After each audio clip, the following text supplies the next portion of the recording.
Ladies and gentlemen, welcome to another episode of Winnipeg by Night, episode 4.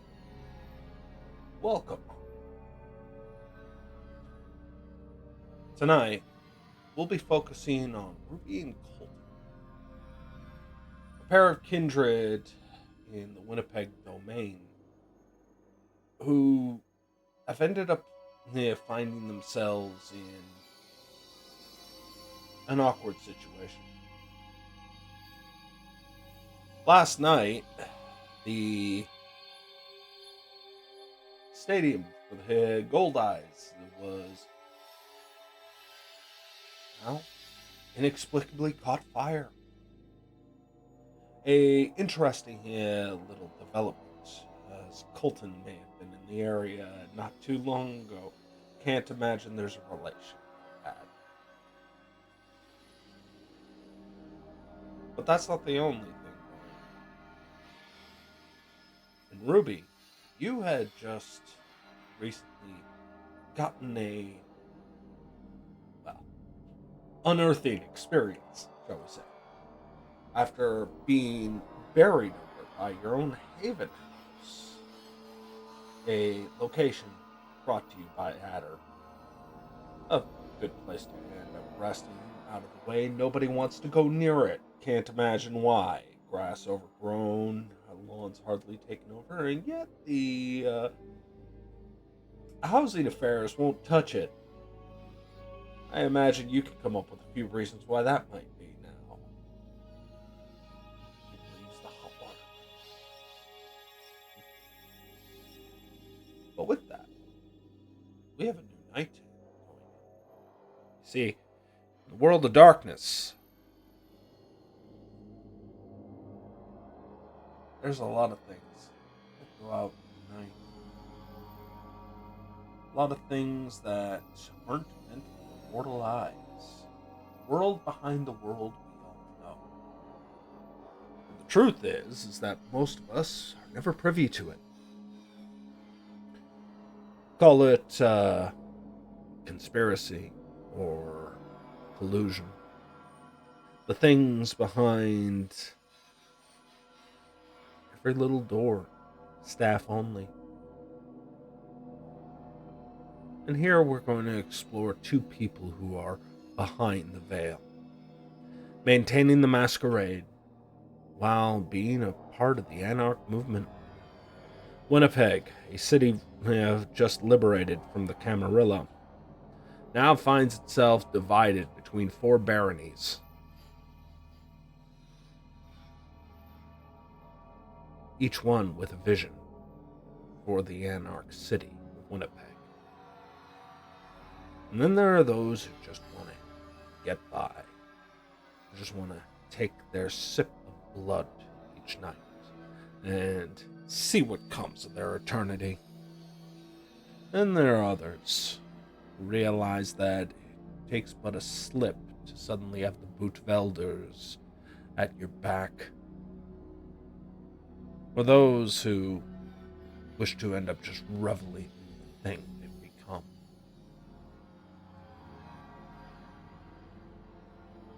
But in this, you can lose sight of why you might do this in the first place.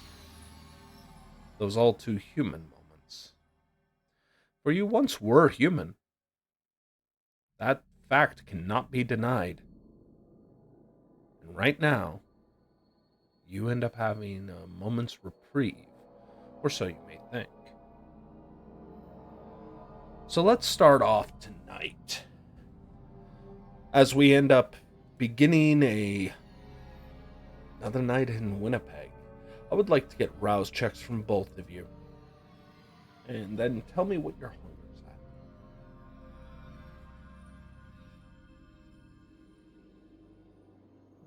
at. I am at 2. Give me a second. I think I might need to restart Roll20. Not a problem. Oh, no, there we go. First one rolled is a fail, so we're going to take it. I'm presuming you had to spam click it a bit. It didn't go through once, clicked it another time, and Well, I'm not taking a reroll, so what Yep. is your current hunger at right now, Ruby? I'm at 3. Well, at least you're not bleeding from every orifice again. Right? That unfortunate truth that you gotta exist with.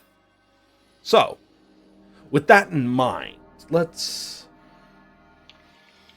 get to it.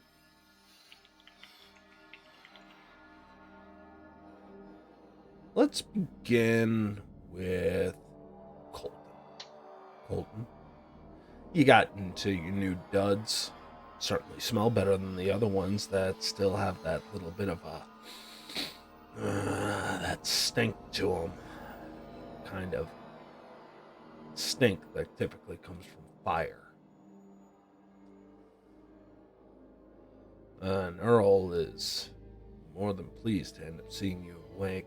Good dog tends to end up sleeping on your lap, though it's not like you gotta worry about being comfortable anymore. Your body just suddenly stops working when the sun comes up. So, him doing so is a nice little bit of loyalty. Even though there are a few nights where the thought passes by, maybe I should eat him now. Especially on those very hungry nights. But tonight ain't one of those. So you get to end up having a little bit of time away. Adder apparently is off doing something on the side, and Omen, well, you really trust Omen.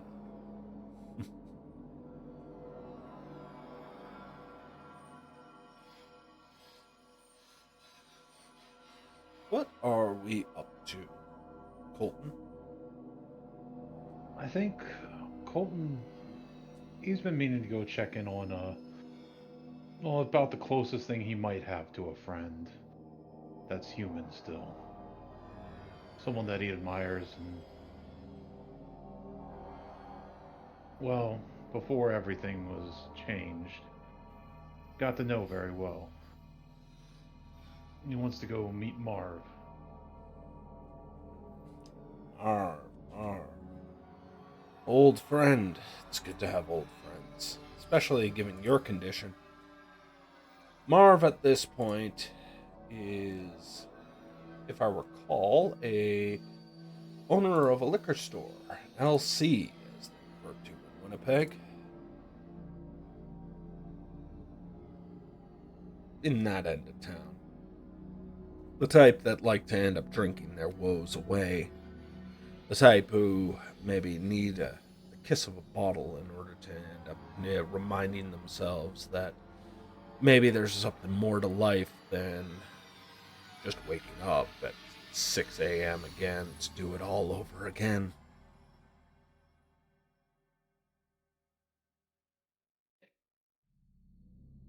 You end up heading to the shop. I imagine when you end up doing so, Marv's there. It's a it's a bar attached, or it's a bar here attached with a small outlet on the side there, so anybody can grab their 2-4 or their 2-liter before they end up heading out. Not exactly swanky, shall we end up saying, but it's a living. You can end up seeing that many of the patrons typically are, well, I'd like to end up saying well dressed, but I'd be lying. What you end up seeing more than anything is those old rickety steps going up to a bar that seems to be more built out of 2 trailers lashed together than an actual building. This one small little outcrop smells of stale beer, urine. The night is hardly kind to it, and with little more than a old sign whose lights have long since gone out and not been changed, you end up stepping towards it. Opening up the door, you end up there looking inside, and the smell wasn't bad enough outside. In here, yeah, it's that same thing, stale beer, that that smell of a refrigeration unit about to go out. You know the one.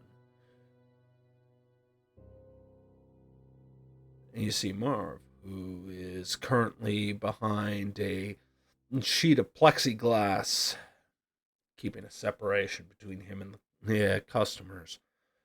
Sure, it gives the illusion of safety, but we all know that ain't stopping a bullet or anybody who's really dedicated to jumping the counter. A few times that has happened, but back in the old days, you would have just handled it yourself. Nowadays, well, everybody's afraid of getting sued and trying to end up avoiding complications. They say it dissuades people, but honestly, anybody who lives in this neighborhood knows better. You see him. Older gent, probably. I imagine he's currently here hoisting a couple of 2x4s on the counter. Some no-name brand that's cheap to buy and quick to drink, because God help you if you had to actually taste it. When that happens, you end up seeing them going out. You know, the type that are running for their buddies in high school, because they're the ones that are old enough to purchase. Nothing technically illegal, but we all know what's happening. And I guess that's a summation of Winnipeg as a whole. Everybody knows what's happening, but who cares?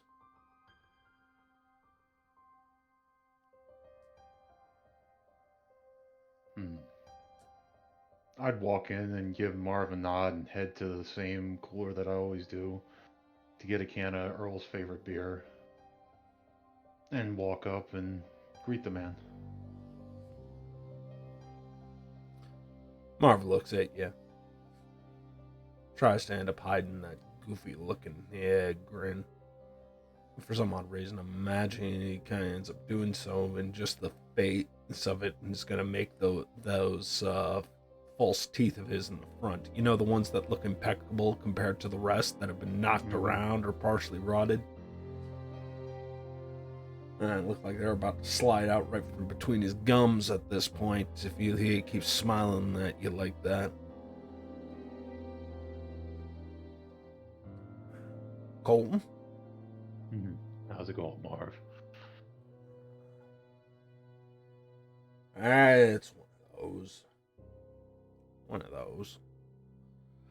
Been mostly just end up dealing with a whole bunch of bullshit. Mrs. ended up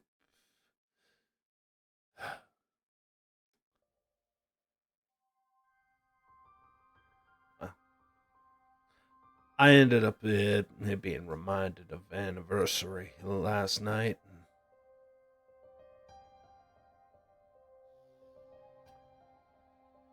Kind of end up bringing a little bit of heartbreak, I suppose. I'm sorry to hear that, Marv. Yeah. Happened a while back, so I can't be too sore about it. But, you know, it's one of those old wounds that opens up night to night. Mostly just keeping an ear out.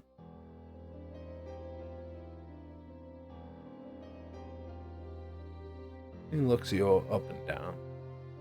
Like he's looking for something. Earl's still in the truck? No, I brought Earl in with me.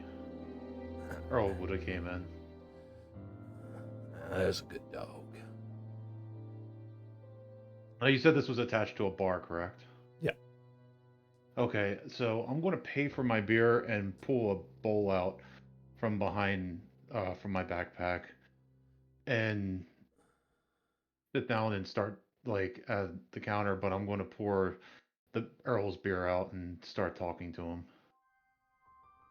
Yeah. And now remember, this is attached to a bar. It's not in the bar, right? Okay, so it's separate. So you can't drink so here. The bar is literally a. Try and imagine like two trailer homes put side by side. And then there's a Okay. little bit of an outbuilding, and this is where it all works. Okay, so there's no drinking in there probably. Well, depends who gives a shit. Hmm. But I think the bigger question would be: are you wanting to end up pouring a beer for a dog in public, given the fact that would qualify as animal abuse? Oh. Earl likes his beer. I imagine so. He's all excited about it. But no, He's Earl allowed one can every week or two. And as you pour this out, Earl's just kind of looking at it. It's like, I'm starting to end up worrying that dog might be developing a problem. Sure, you're not going to take him to some kind of AA meeting? No. I think Earl has his problems well in hand.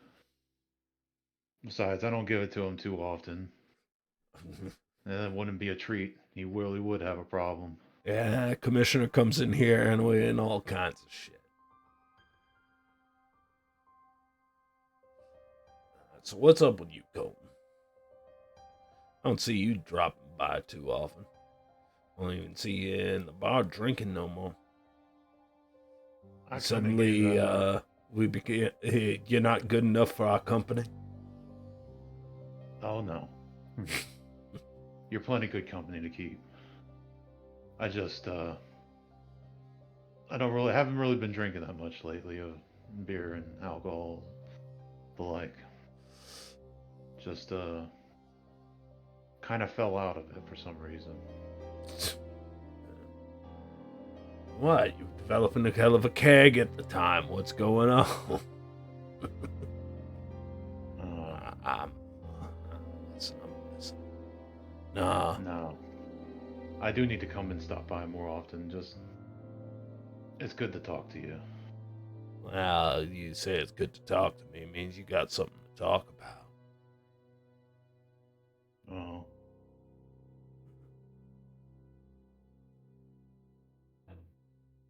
I'm not gonna lie, when I got here,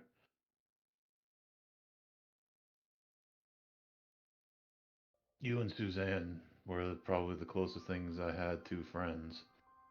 And it hasn't been sitting right with me.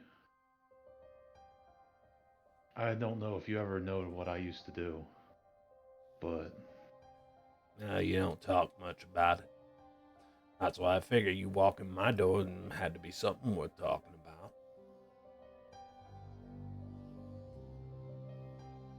I can only describe as I'm a hell of a hunter. Yeah, so does every moron with the 12 gauge.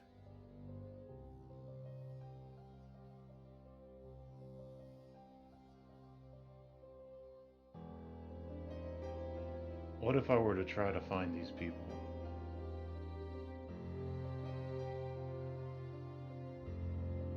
Colton, you talking crazy on me. This is one of those midlife crisis moments. You're too young to be having that midlife crisis moment. I'm telling you that right now. No.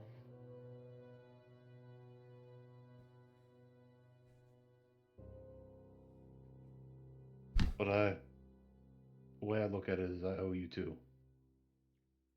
Especially her memory. If I can find them.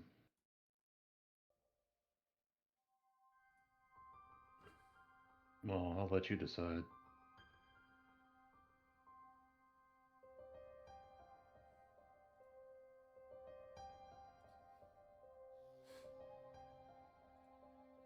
Roll me a charisma persuasion check, if you don't mind.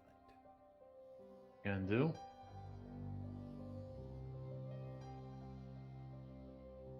And add a plus. Let's add a +1 to that. Circumstantial bonus. Thank you.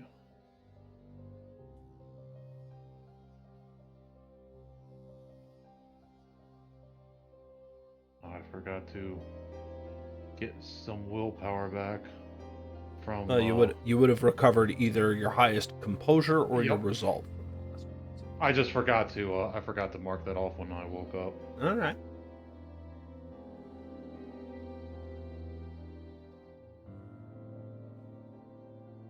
Ooh. That's a crit with a total of 7. You could see at first there's a part of him, maybe some part of him, that doesn't want to have this conversation. I mean, after all, you'd like to end up believing Marv's a good man. But the way you say it, the way you frame it, kind of sends him back. Last night was supposed to be their anniversary. And all that pain starts to come back, clear as day on his face. And that pain leads to loathing, contempt.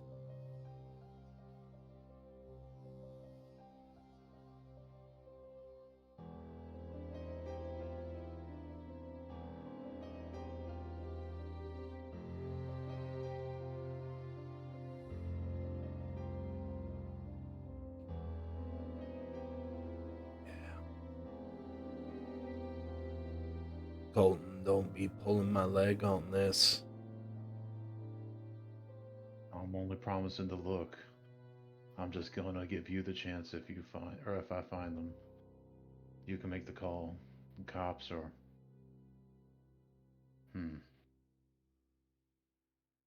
Colton, you don't want to end up going down this route if you don't mean it. I'm gonna look him deadpan. I mean it.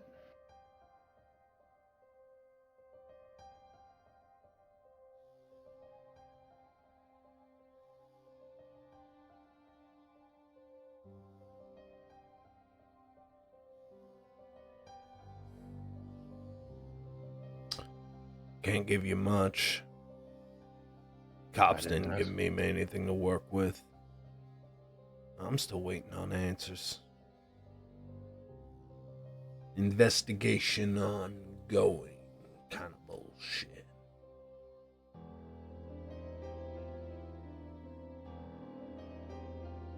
When they broke in, can you think of things they took?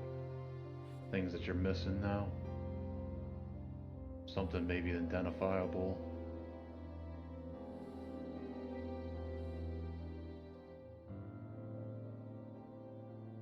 Wasn't there.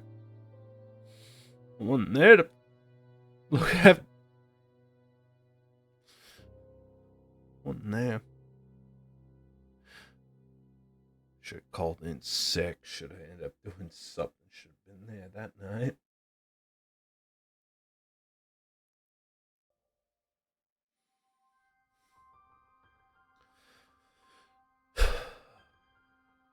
Her wedding ring.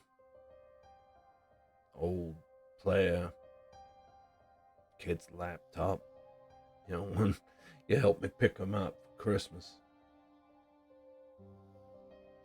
Had that weird cat thing, yeah, that thing on the back of the cover, all white and pink and cute.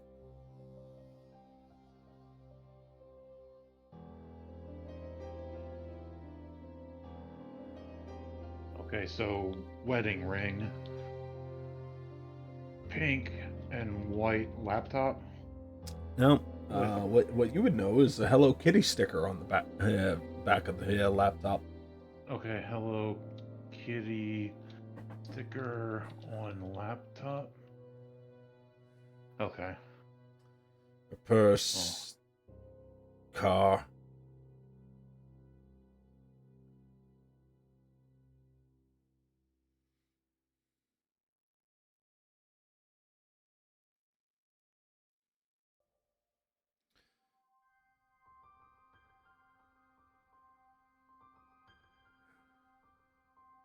Oh, I'll beat the bushes and see what I can drum up.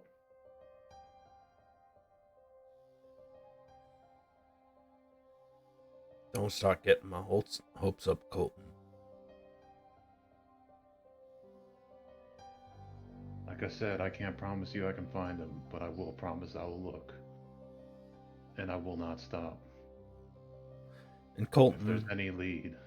you can see his eyes tick down behind the counter. You can see it. It's just enough in line of sight.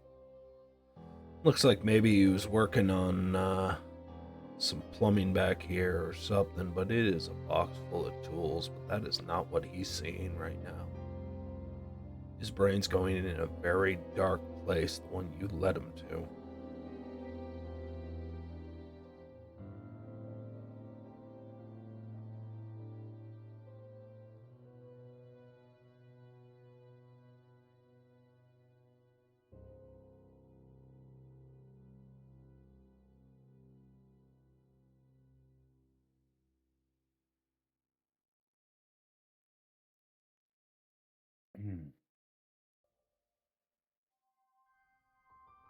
I think I would sit down and try to distract him with conversation till Earl finishes his beer to try to get his mind back into a good place so he's in for the rest of the night. Maybe. Maybe you succeed, maybe you don't.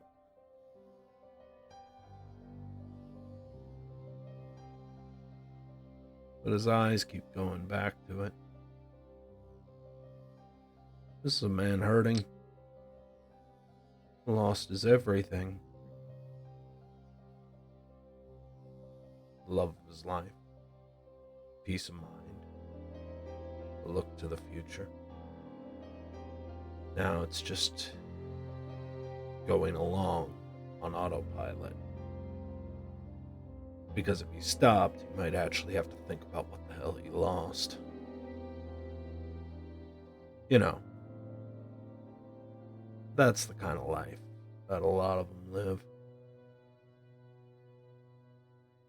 And now, the opportunity to get it out. To take all this pain and loneliness and hurt, put it on to somebody more deserving. I'm kind of curious on what justice qualifies in this man's head at this point, Colton. I'm very curious. But then again, I guess I need to depend on how you act. We'll find out soon enough.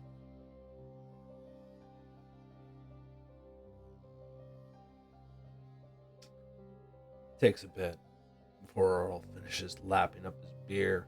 You can tell that it's done because his tongue is licking the bowl so hard it's starting to skid across the floor as he keeps trying to end up lapping it up just to get the flavor off the steel.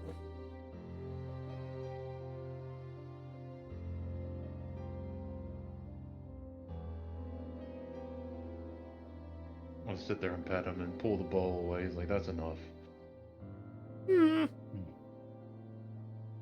Alright, now go say goodbye to Marv so we can go work tonight. He starts to walk back to the cooler. Back to the one you picked out for him. Starts looking at it again. Just staring at it. Then his head turns over his shoulder to look at you. You know, with those puppy dog eyes that he's far too old to have. Maybe later, Earl. Come on, let's say goodbye to Marv.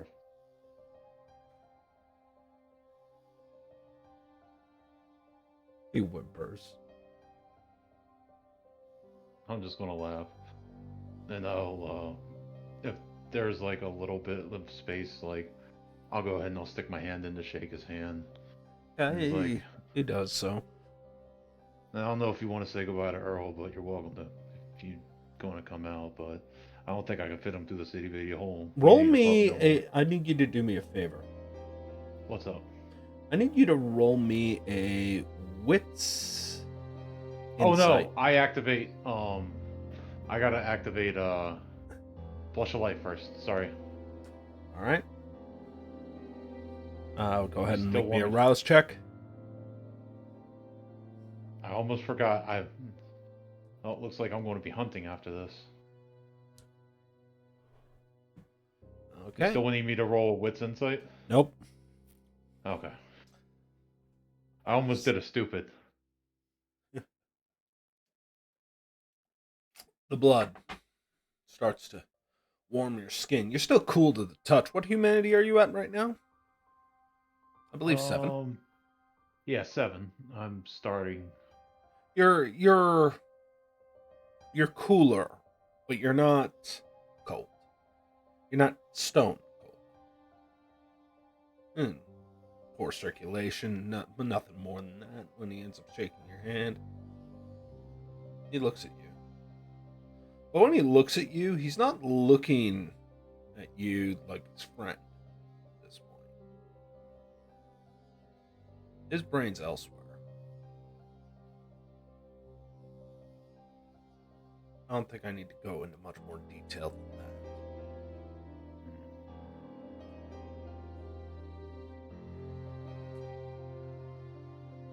I'll call Earl over and get him to jump up on the counter so we can at least pet him. He does so. He, Trying to distract him, but then I'll get Earl out. and as you leave, making it towards your truck, maybe you stumble by somebody who's a little pale, a little untoward at this point. Looks a little roughed up as he starts to end up stumbling his way up. Not really drunk. Maybe old injury.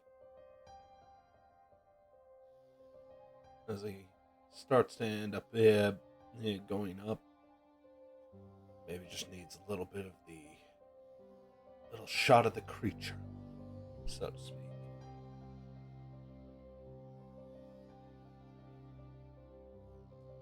Can I get a read on this person? Depends. What are you trying to read on this person? Their motives.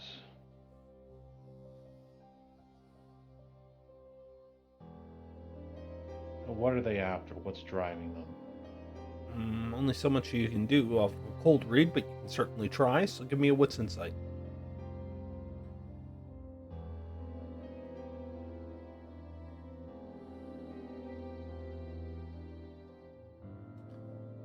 That is 4. That is a pretty good roll, my friend. That is a pretty good roll.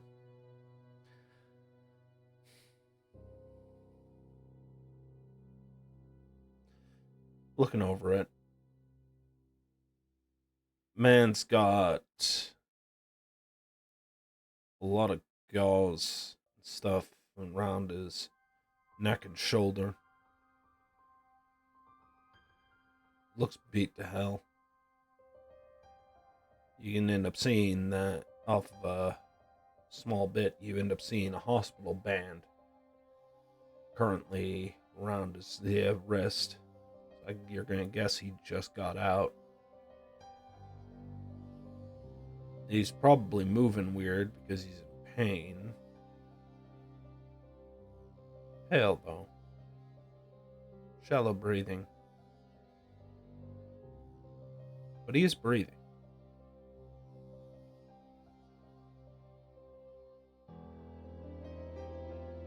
Can I approach this man?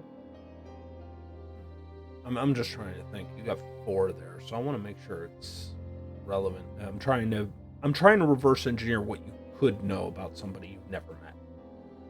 Yeah. Off of a cold read. So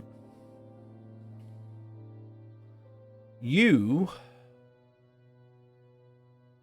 off of that, you would also end up noticing that the man seems to be holding himself, like literally holding himself, as if his stomach was going to end up peeling out at any given time. I mean, yeah, there's nothing stopping you from approaching this man. I just kind of walk up and like, hey bro, are you alright? You look like hell. Roll me a charisma persuasion. See if you can get a positive engagement. This person is not, shall we say, really wanting to talk to anybody.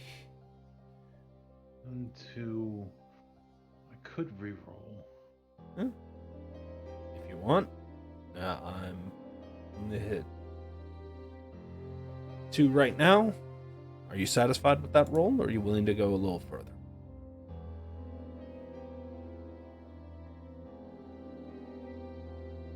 Colton's curious. He'll push it. All right, we're rolling 2 dice, I'm presuming. Yeah, I'm going to reroll 2 dice. 3. 3. He stops, and he looks at you.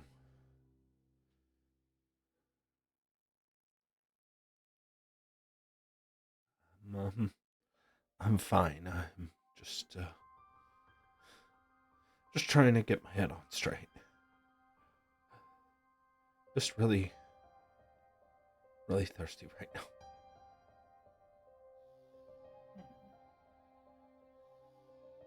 I'll like, all right, here. I'll take him over to sit him on the step. Like, here, I'll be right back. Earl, stay with him. And I'll just tell Earl to go and sit. Colton, Yeah. you can see that Earl's hairs are currently standing up on end. Really? Yeah. Like, he is not calm at all in this situation. He does not like what he's smelling.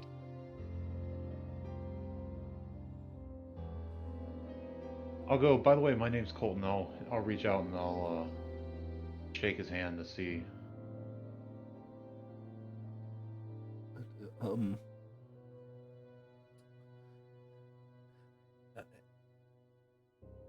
Edward, Eddie. He grabs hold of your hand and shakes it. Does it feel normal temperature? Because Earl usually doesn't get sun unless something like is up. It feels normal. But are you... You're trying to gauge on that. I would like a wits occult with a +1 because of the hint Earl's giving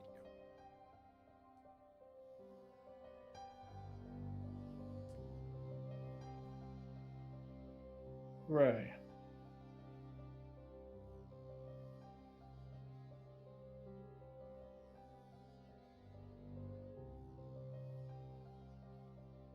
I got 2. You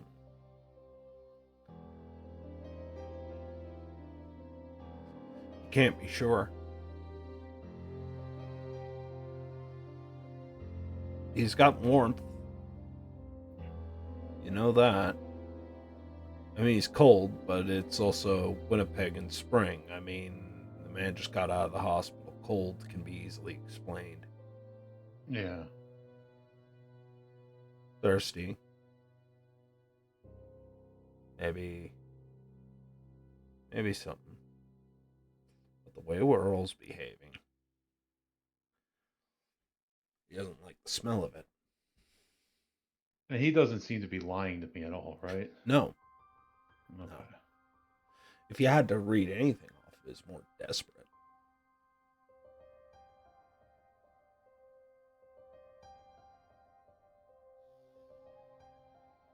Look, man, you look like hell.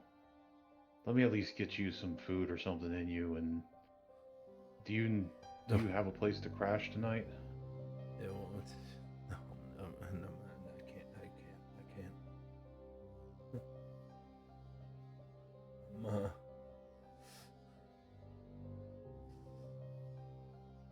It's not,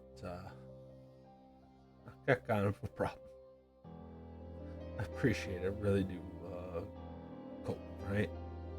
Can your dog stop looking at me like as if it wants to eat me? Sorry, he's protective. Earl, sit. And I'm going to give him a look to, like, at least keep it contained. Because I'm trying to suss this out. So what's wrong, man? What? Let me help if I can. Roll me a. Now, what's your actual intent when you're saying that? Either like something's up with him, like supernaturally, at least for Earl to get a like a hit like that. So if he's not lying to me that something's wrong, then he might just be caught up in some shit, and I might be able to help him. Because I'm still relatively a good guy from, I'm a good Southern boy, as they say. So if I can help someone, I will. Hmm. I'm not going to come out right Roll, and. roll me then a charisma persuasion again, Okay. because there's a lot of instincts and confusion you're fighting against right now. I think that's pretty clear to say. Yeah.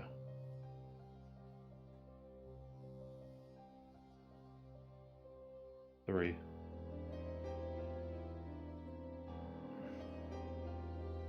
Just I'm I don't know what's going on.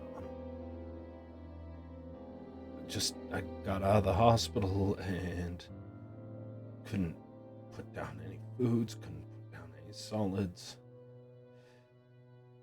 couldn't keep water down. Just so goddamn thirsty. Mm. And as he says this, like as if he's focusing on how he's doing, you see it, Colton. His canines shift a little bit of a twinge.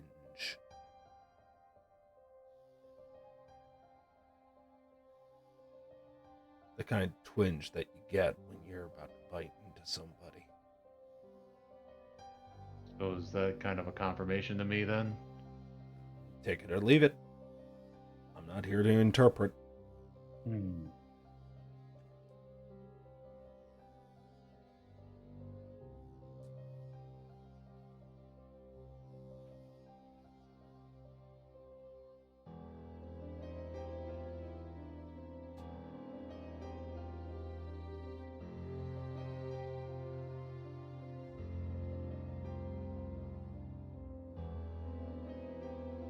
Oh, Colton's a very simple man. If he saw that, he would make this obvious assumption that my dumbass will. So, look, man, I might be able to help you. Why don't you come with me and we'll see if we can sort you out?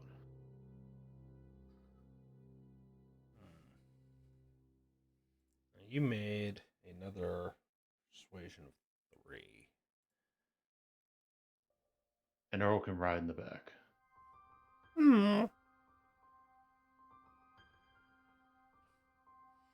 You hear Earl whimper a bit as the man, seemingly low on options, gets in the truck. His eyes keep darting as you're driving from person to person, watching all these individuals walking the street, coming off of work, going to the bars, going to the club, whatever they do at these late nights. Still early. Good hunting time. You see him. But he's warm. He breathes. Those little fangs that are here poking out as he started to think on how thirsty he is, starts to make a different case altogether. Poor little Ed. Let's jump over, though. Ruby, are you good? Oh yeah. With the exception of her being a little bit hungry. I imagine. It's not bad enough that you're leaking out your forehead and wrists, but you're flirting with it. Not tonight. You're flirting with it. Oh, so dangerously close to that again. Well, yeah, these things happen.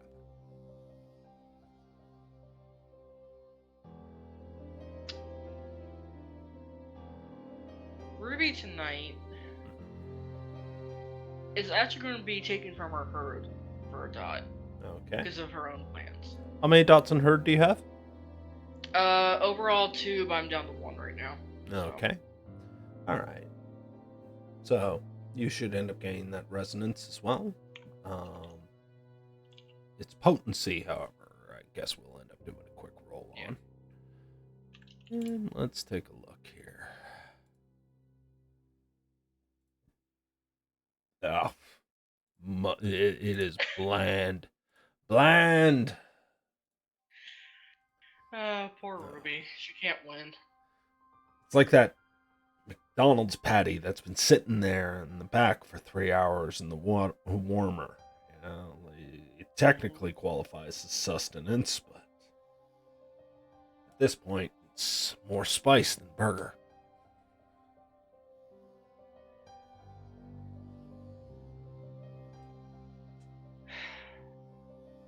At this point, it'll do. Keep her from going too far. A little bit on the side always makes it work. Now, I guess while you're in the club, it kind of ends up helping that you're in familiar territory. Club's not been the same without you for the last little bit, Ruby, but everybody knows you got other projects on the go. Businesswoman such as yourself. Gossiping may be shrinking, but hey, you gotta end up keeping people fed, you gotta end up keeping people employed, and you gotta end up seeing what you can do to adapt to the times, so to speak. So, but what does adapting to the times mean for somebody who is timeless? That's a curiosity, you know, and It is indeed. Tonight, however, she is doing something a little bit different. She'll have checked in on the club and gotten her base work done there. Excuse me, sir, can you not?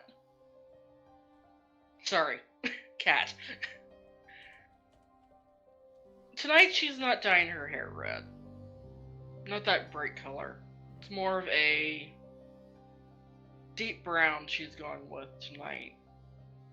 She's dressing a little bit differently because tonight she has the wonderful opportunity of looking after her nieces. One of them happens to be her touchstone. One of her touchstones. now why don't you tell us a little bit about your nieces? I know a little bit Her about eldest- Marv, but Yeah. Her eldest niece is Kaylee, about 13 years old, band child, into all the performing arts. The little one, however, is Lily, and she's the one who technically needs watched. She's only 8. Now, they moved up here from Denver shortly after Lily was born. And Ruby just followed them up after a fallout with her sire. They haven't really seen their Aunt Ashley face to face since before the move. So she's able to get away with dressing a little bit differently to disguise herself as their babysitter. trying to end up looking more the part you did in life. Though, we all know on how dye typically works.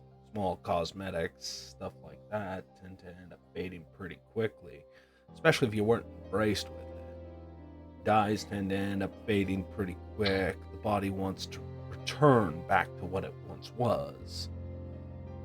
It's one of the things about getting tattoos as a kindred is it makes it a bitch. You know, the ink's just forced right back out of the skin after a bit. Same with hair dye and all these other little cosmetics, making it high upkeep for you. Kind of morning ritual, so to speak, except it happens when the sun goes down. But you managed to end up getting there. There is, how should I put it?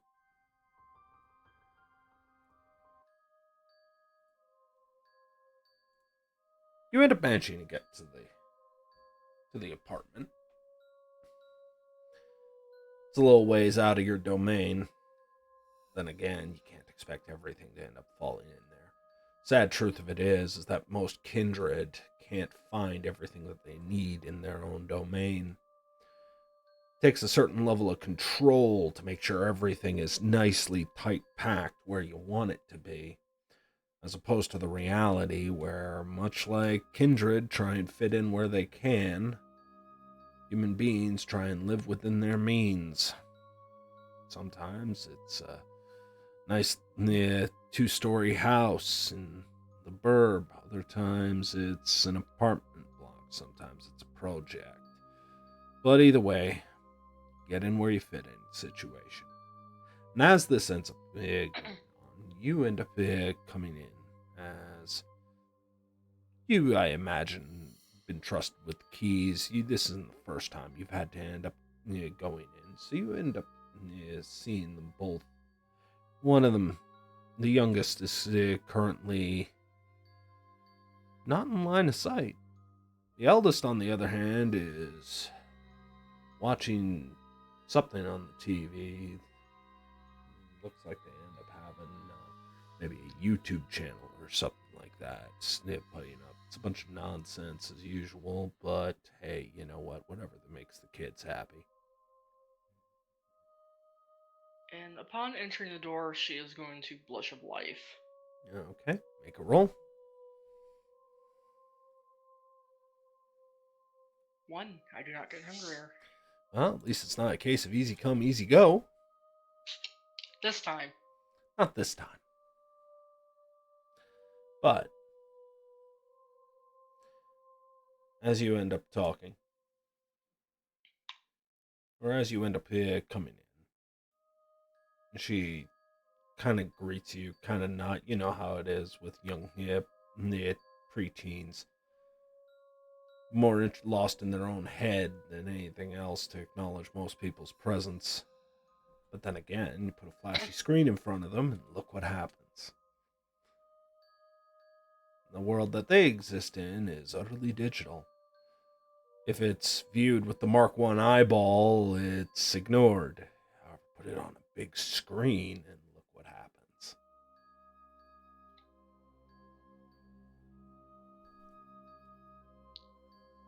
Where's your sister at?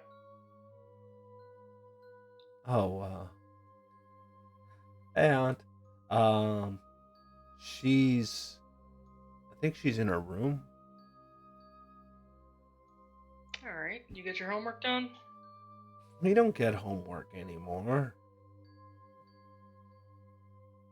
Alright, prove it.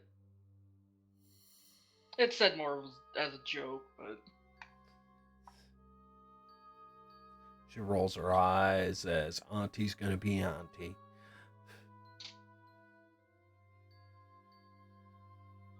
She's gonna head back to Lily's room, see if she's in there, check in on her. Make me a wits awareness.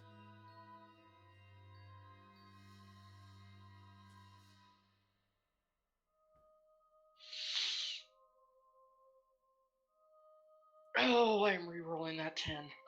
That is 6 with a bestial crit. Yeah, that 10's getting re-rolled. No thank you, no bestial crits here. Okay, that is a 4. 4 is a really good roll.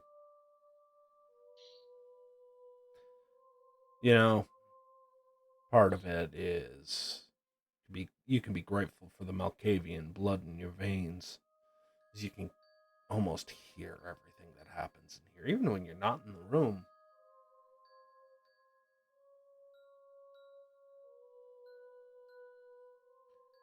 So when you listen, it's strange enough that she's in her own room, having a conversation. Maybe her parent, maybe her mom got her a phone or something, but she is having a conversation. I take it I don't hear the other side of the conversation. That's the part that should worry you. You do.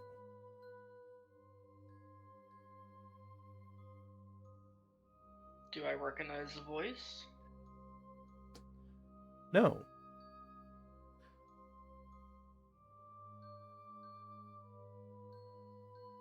Alright, I'm Speaking. going to knock on the door and open it. Hey, you can't come in here. You end up feeling tiny hands push against the door as you're opening it. I'm not dressed.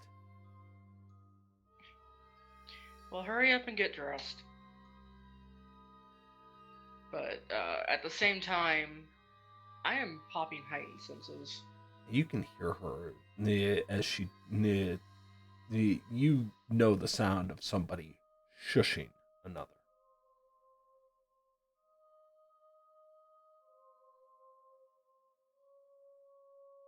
And you can hear it right behind the door. She's shushing somebody. I'm gonna give her a minute before I start heading in again. Okay. And as I come in, I'm going to switch to Sense the Unseen. You come in as you hear something akin to a window closing.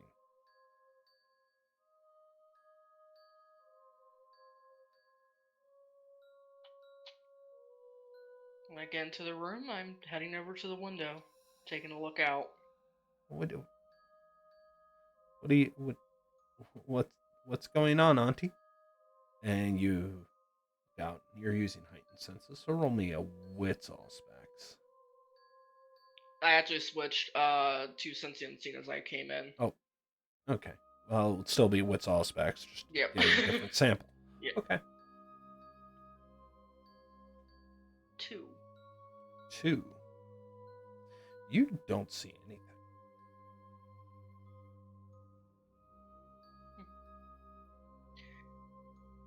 She's gonna drop it before she turns with a smile. I just thought I heard something. No big deal. You're acting really strange. So are you, Miss Lily? Heard you talking to someone when I came up. She pulls the doll closer to herself, holding it tight. One of those, old style, almost made more out of yarn and cotton than the modern day plastics. Talking to Miss Annie again?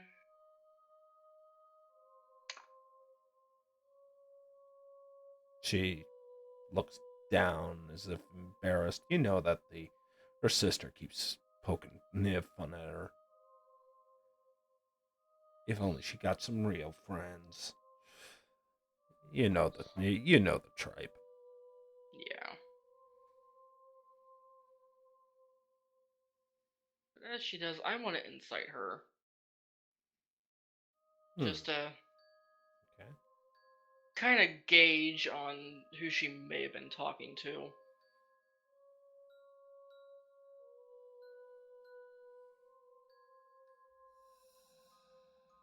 Okay.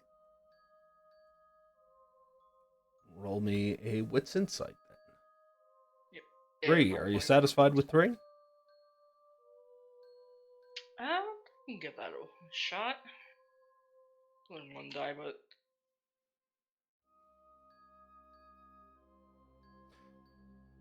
got to be a 3. She seems pretty intent on holding little Miss Annie.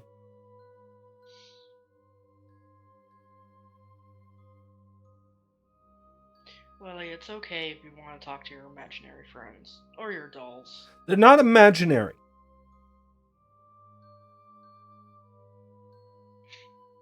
Okay, so they're not imaginary.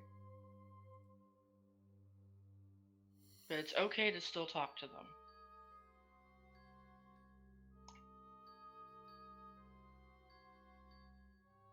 Now come on out and let's get you some dinner. She comes out.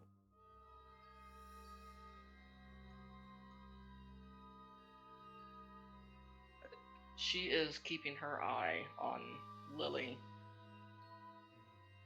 Concerned that of what she had or who she had heard her talking to. What was can I recall any of the conversation? Mm. You do. A little bit.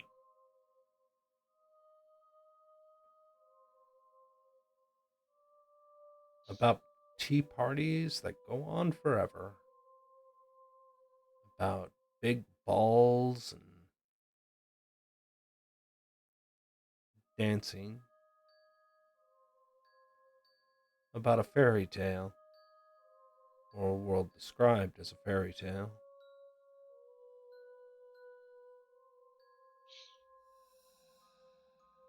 Hmm. Where she doesn't have to be like mommy.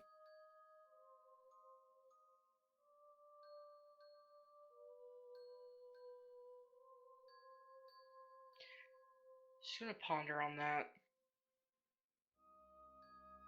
Watch the kids.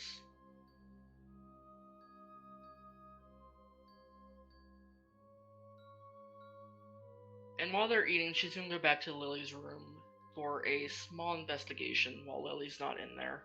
Okay. She's gonna go back to Sense the Unseen. Mm-hmm. Just take a look around the room. See if there's anything. Roll me Out of a order. roll me a wits investigation.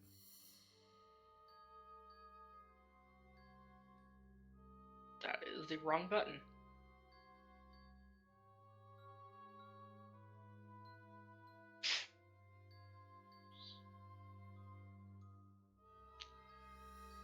One. Would you like to succeed at a cost?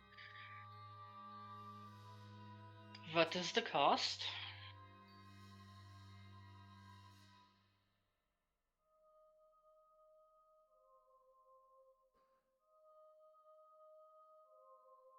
I'm going to keep a lot still nebulous, so it's not going to be a heavy cost. I will make it 1 point of aggravated willpower damage from an unspent willpower. I'll take that deal.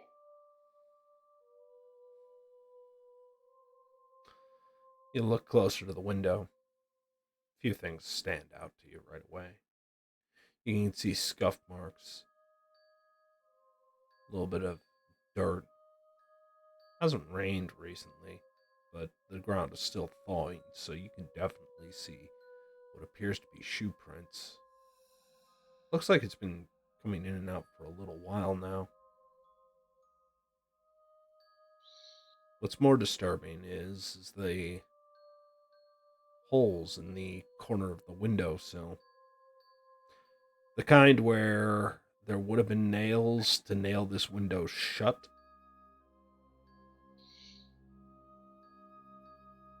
It doesn't take much for you to end up looking down and seeing behind that little dresser with the cute little Minnie Mouse lamp. The nails hidden right behind it.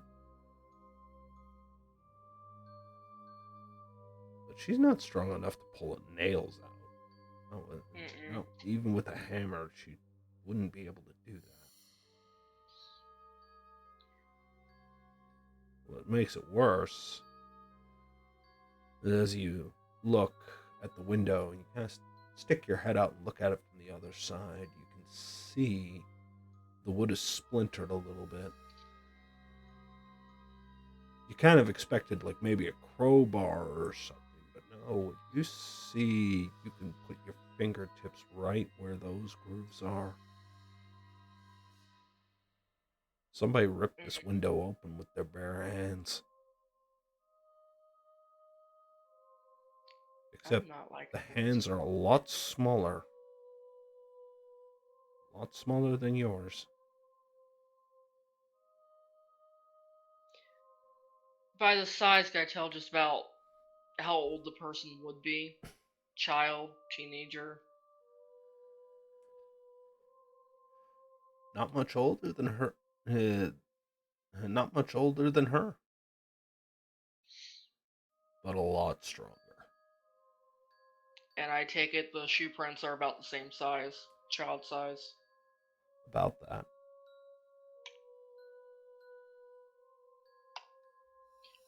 While my head is out the window, I'm going to take a look around the yard. Or at least the area. There's Still only using sentient scene.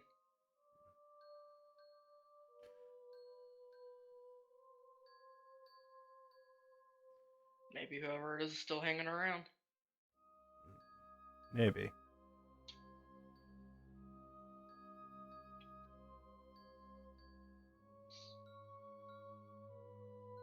Roll me a wits aspects again. Okay. This one will be at a -1 penalty though. Oh. That takes it down to 0 then. Your wits aspects, you only have. How is that possible? You would have at least. You only have 1 dot wits and 1 dot aspects. Nope, I have 4 dice, but I kind of hit that before you said the modifier, so I only rolled Okay. 1 success anyway. Reroll it. Okay. That's fine. I'm being kind here. Yeah. You're being extremely kind. All right. Still 1 success. All right. Yep. You don't see anything. Hmm.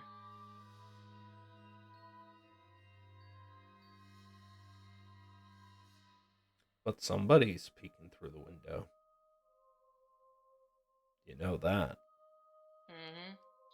And ghosts don't need to pry open windows to get in.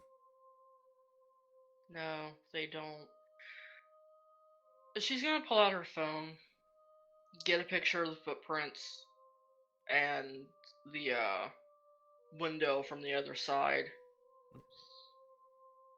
And then you said that there was a little bit of dirt there. Mm-hmm. She's going to gather up some of that before shutting the window and putting the nails back in place. They're pretty bent up. You don't have a tool. Well, she's going to do her best. All right. So you go in. Probably, have to end up leaving it for a minute. Before you eventually end up coming back with some nails. But when you do,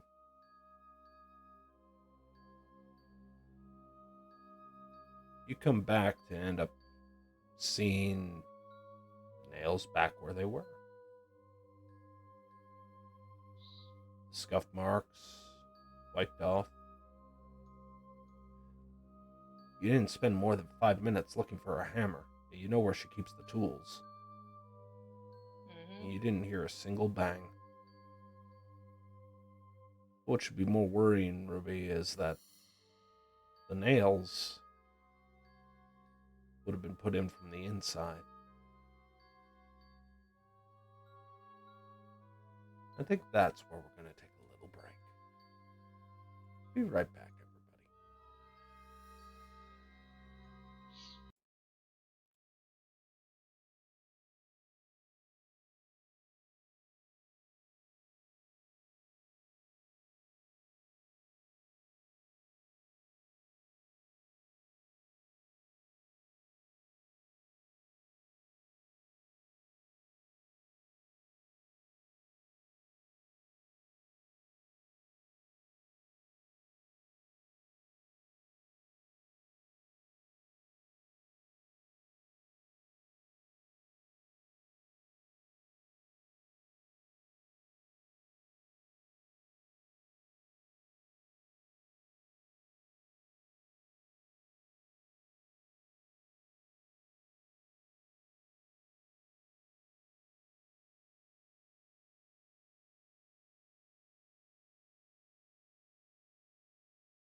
And we're back, ladies and gentlemen. Sorry about the pause. All right, so getting back to it. Welcome back to Winnipeg by Night, episode 4. Welcome home. Colton just recently gained a passenger after talking with Marv, getting Earl a beer, and, well, promising Marv that he'd be able to end up finding out who it is that's responsible for the murder of his family. He knows that it involves gang violence, but not much else. A few things stolen from the apartment, and some bad things going down. And while Ruby finds out that apparently her little touchstone has been talking to somebody who is very much real, and not just an imaginary friend. Now, Ruby, Colton, you both had a chance to end up getting into it. So what exactly are your next moves? Well, I need to get this man somewhere safe so I can go out and feed and maybe try to get something that I think might help him.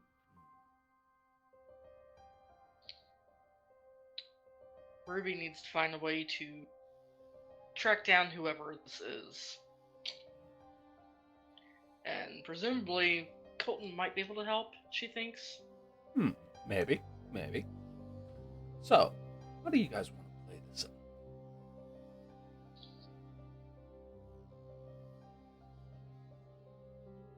How long does it take to feed if you try? If I were to, could I pull up to a bar and maybe... It typically takes generally about an hour. Okay.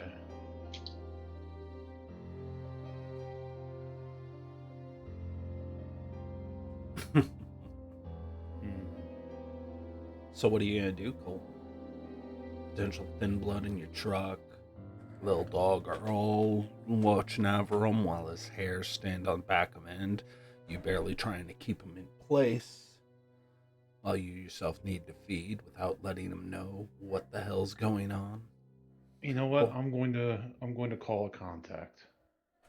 Who are you calling? Before I get in, I am going to call a criminal contact.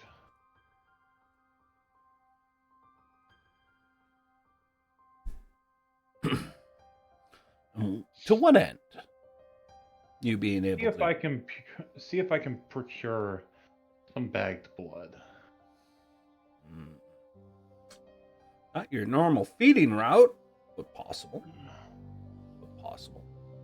So how about we make this a charisma plus your contact. We'll make this a one-time roll, not a usual thing. Yeah. This is a very unusual thing that you're asking for, and not your norm when it comes down to the black market shit that you're used to.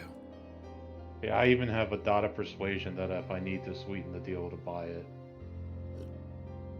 All right, but this is still going to your Yep. normal chase. So we are looking for a 5+ on chase. Give me a roll. 5+. Oh, That's a 7 with a bestial crit. I got 10s all day, guys. Yeah. Let's see. Can you willpower to keep control? You potentially can, but you'd also be putting your success at risk because you got 110 in your hunger dice and 2 in your normal. Yeah, I'm just there. I'm just going to see the writing on the wall and take this. You're gonna run with it? Yeah, I might as well. Gangrel. See, the Gangrel will have a very interesting little issue that tends to creep up from time to time. See, the Gangrel have this tendency to kind of cut through the bullshit. But that's not always because of that wisdom that is often found in Gangrel. The cut to the chase situation. No, it's more of a, shall we say, evolution of this particular compulsion. At this point, your clan compulsion has come out. You're only going to be able to speak in one, maybe 2 word sentences if you're really pushing it. More animalistic at this point. And with you behind the wheel, I can imagine that might end up leading to some complications. But then again, this is also probably the realm where you and Earl see eye to eye most often. You are, in fact, a predator. And maybe when you hang up the phone call, you are a little heated. Had to push a little harder, but they'll get it. They'll certainly get it delivered. Old seedy motel rooms. Dead drops. Nobody wants to be caught hoisting human blood. But the fact of the matter is wherever there's a market, well, there'll be somebody who's willing to sell. And you certainly do. You get a hold of this as Ed is currently in the driver's side seat. And when you come back with the cooler, you can already see that Ed is leaning against the door like he needs to get ready to bail out at a moment's notice in order to get away from, well, whatever Earl is going to do to him.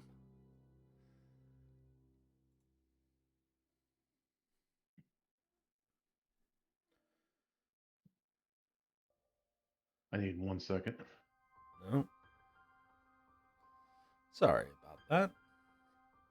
With that in mind, though, if Colton needs 1 second, we'll end up jumping to Ruby. Oh, no, he's back. He's back. Okay. I thought I heard something that needed my attention, but I was wrong. It was just my mom laughing, not my mom upset. I was about to kill someone. Well, there's still time. My inner gangrel. There's still time in the night.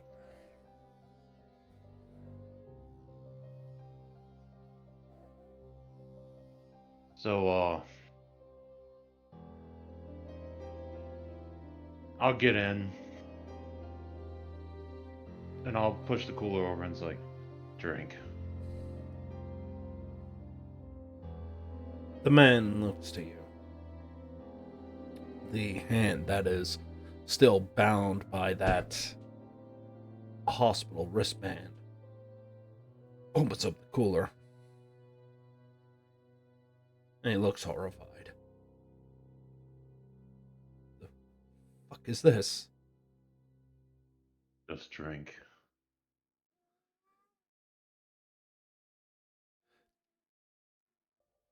And you can see it.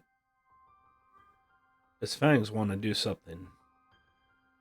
These tiny little things starting to grow out of his mouth into something that's more long, the shape of an ice pick.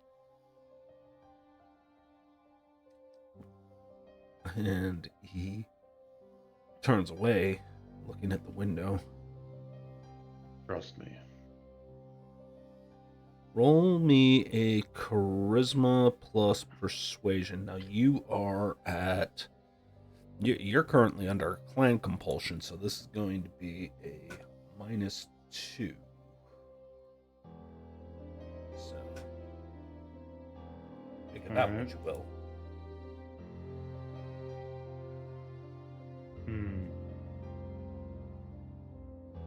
You know what? I will rouse the blood for this. It's a risk that I'll deal with later, but it'll give me my normal dice pool. Okay. Give me a roll.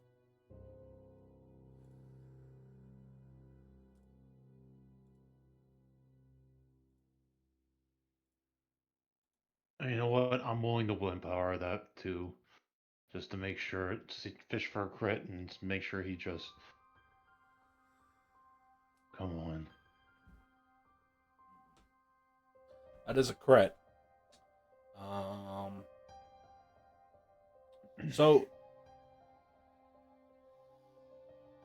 you know what? Let's make it interesting. Make me or this is going to be another compulsion. Let's see. Sorry, I'm just looking for. This is going to be Oh yeah, a because hunger that would compulsion. be a bestial crit. I didn't even think about that. Oh well. Yep. You rolled into it. There's Yep. no escaping it this time. Nope. So this is going to be This is very much going to end up being a hunger compulsion.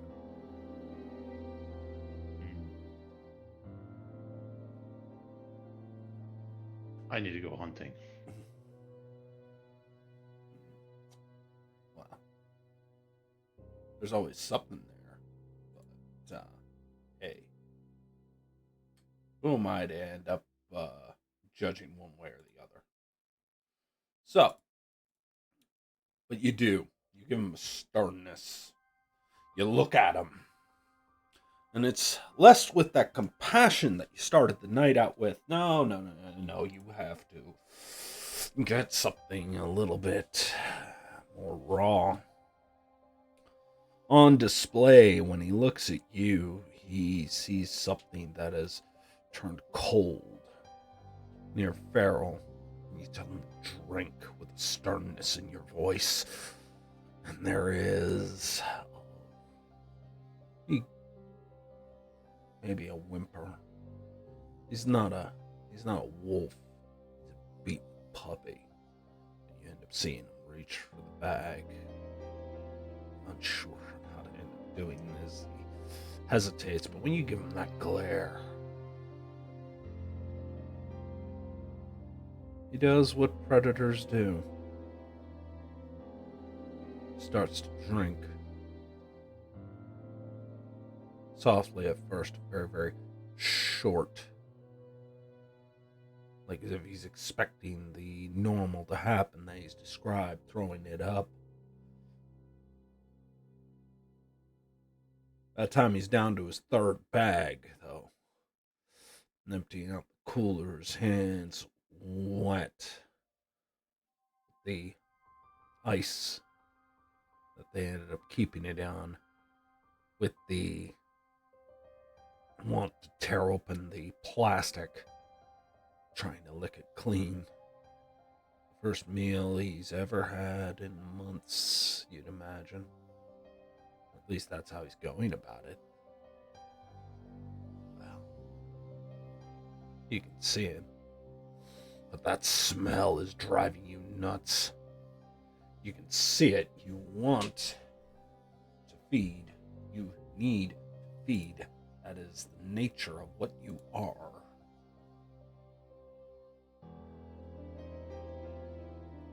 I'm just going to look at him and say, wait here. And I'm going to get out and I'm going to go hunt. All right. Well, you know the roll to make on that one. I don't need to guide you through that. And I'm going to do my normal hunting stuff.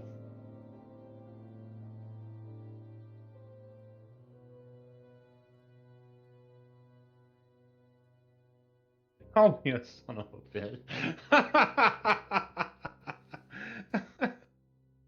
So, here's a question for you. All right. Willing to spend a willpower on that?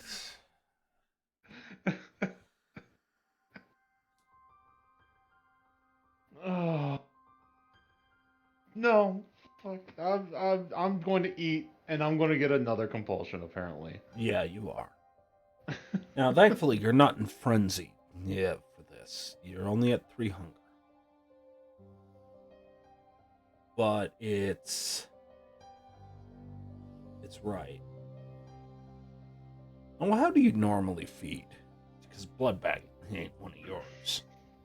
No, normally I kind of just go to bars and places people dance and just try to kind of pick up someone on just off of pure charisma or chatting. And maybe slide out to an alley or into a dark corner, or the bathrooms, wherever. Just a little bit of private time. And then it doesn't take that long. They don't know what's happened. Typically. Typically. But then again, what if tonight has been typical? I think you are under the harm compulsion. Maybe it's something that Marv said. You saw the look in Marv's eyes, and maybe at first it was worrying. But now it feels almost natural, almost right. Somebody's got to pay. The world ain't right.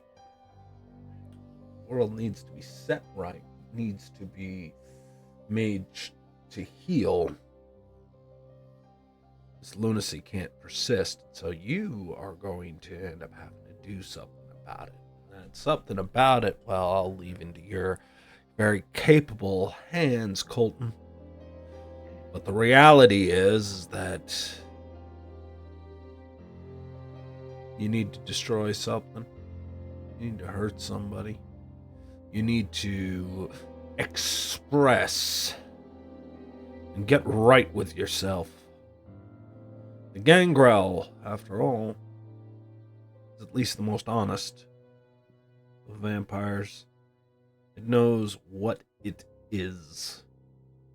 It doesn't try and hide that fact, not like most do. Not like the barons typically do. No, you get the opportunity to end up reveling in it. There is a monster in you. So, that being said, you are under the harm compulsion. Okay. Now that I've eaten, am I still under my clan compulsion? That is what I've been trying to end up finding. But I am struggling to end up finding the page number at this point. There we go. I think this is it. Here we go. Because for you, the gangrel compulsion, it's for one scene. So yes, I will hand wave it. I will be kind for now. You are benevolent, Game Master. Because we're just going from one to another. Because we're currently, hey, you get a witness to seeing on how fast your personality shifts. Bipolar ain't got shit on Colton, apparently. No, it does not. So, with that in mind, I'll go back and slide back into the truck.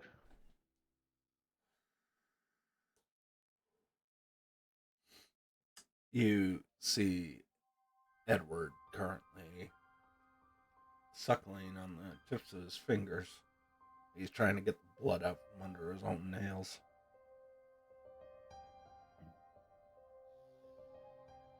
Now that we've both eaten, I think there's some things you're going to have to learn.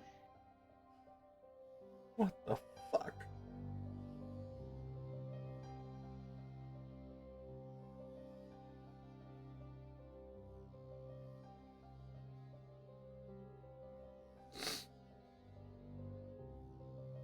He's looking out the truck window. Maybe he's thinking about jumping out. Take his chances with rolling on the highway than being locked in this truck with you.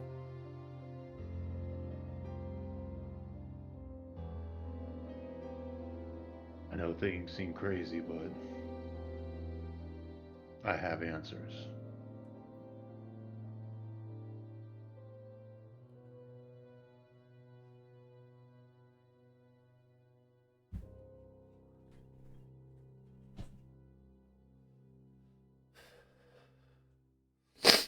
What kind of answers? What questions do you have? Let's get the obvious out of the way.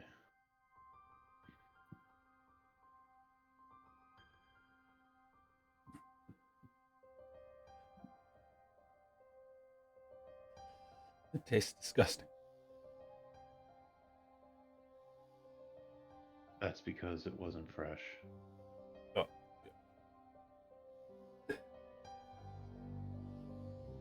Oh God. What do you mean it wasn't fresh?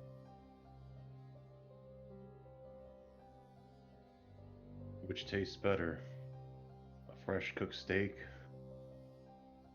Or something that's been sitting in the Oh, 7-Eleven? fuck off. No. No. No. I'm not having this conversation. I'm not.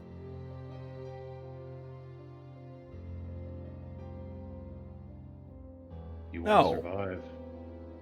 Survive? You call this fucking survival? Do you want to live?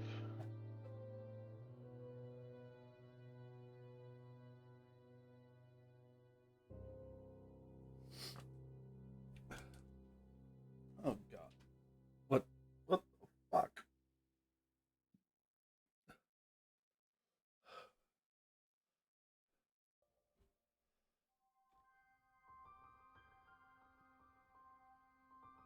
It's like he's letting that question hang in the air, Colton. You didn't ask for this. I didn't either. But it's the hand we were dealt. The question you have to ask yourself is, do you want to live and continue this way? Or not? That is the first choice you're going to have to make. I don't want to die.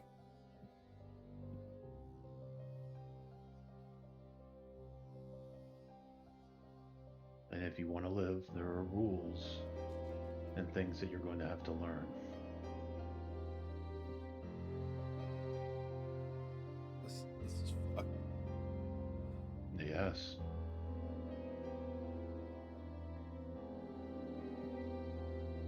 Like it or not, you got pulled into another world.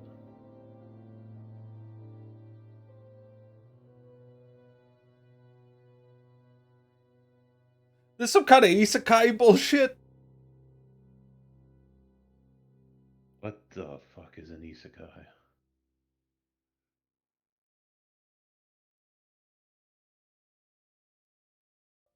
I don't know what that is, but you got pulled into a world that operates behind what everything you see.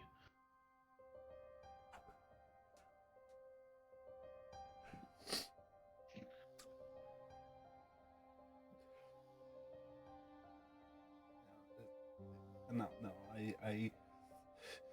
I'm just, I'm tripping. I'm still in the hospital.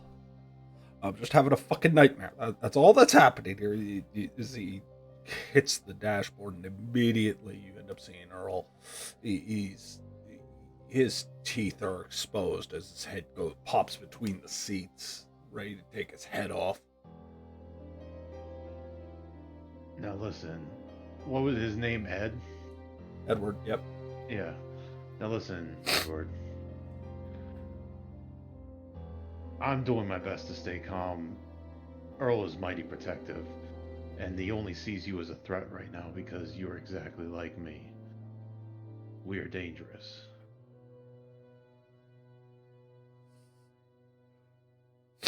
What do you mean we're dangerous?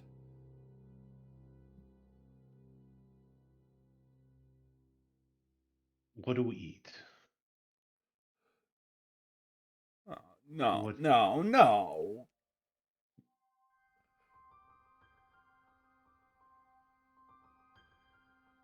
Oh, no. Fuck. No. This is fucking delusional. That's what this is. Jesus Christ, I ended up in a truck with a crazy person. And serial killer bullshit. Do you want more proof? From you? No!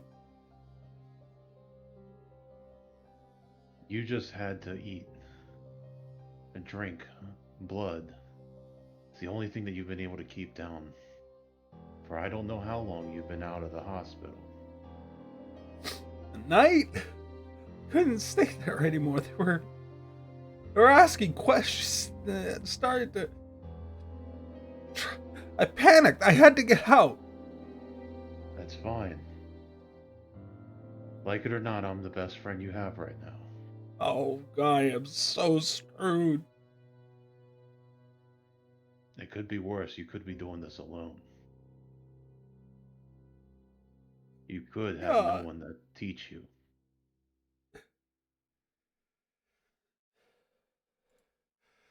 Dude, all I know is I ended up in, I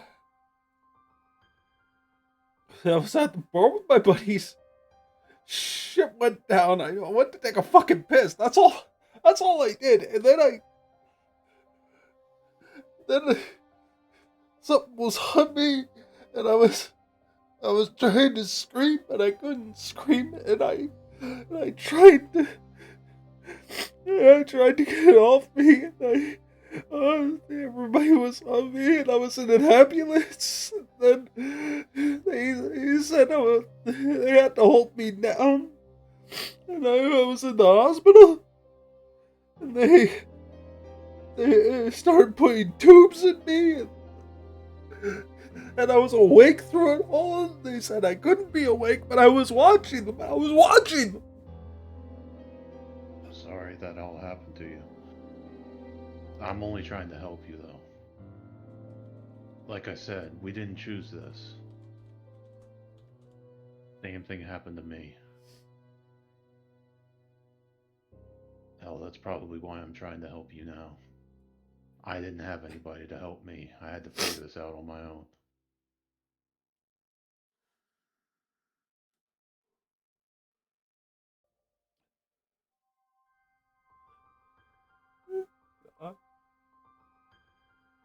Wake me up. Wake me up. Please wake me up.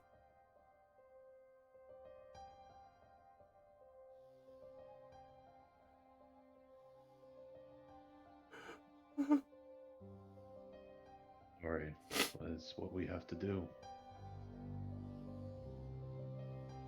If you want to live, I can teach you how.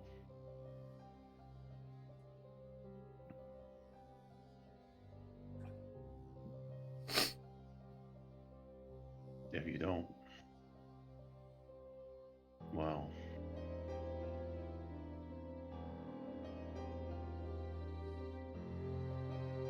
I wouldn't choose that.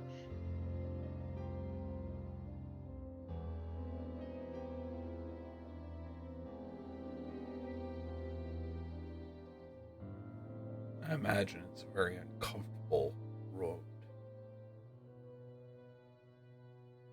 as he starts murmuring to himself.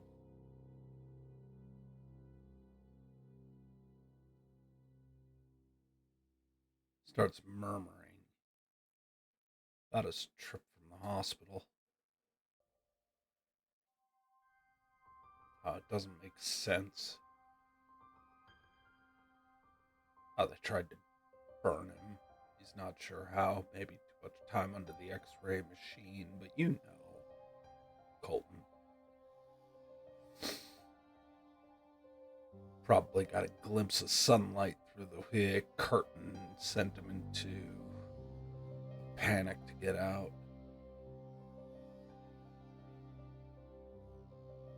Probably, and he starts talking about hiding in boiler rooms and how the hospital his staff was trying to pin him down as he fought to get them off. Ran out into the night. Hungry, hurting, scared out of his mind.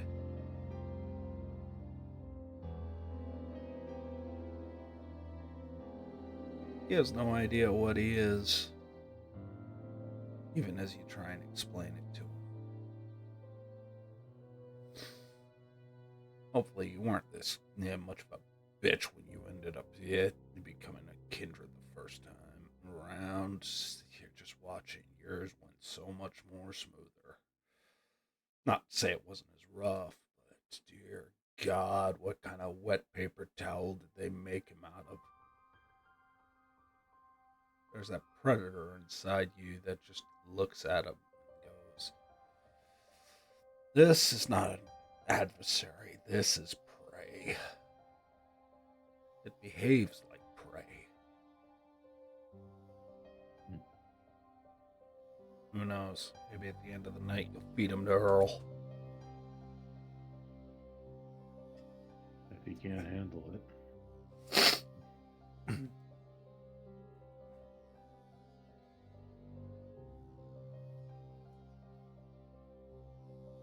Now, where are you taking him? I only have one place I can take him. We're just not going in the basement. Just don't go in the basement. Don't go in the basement.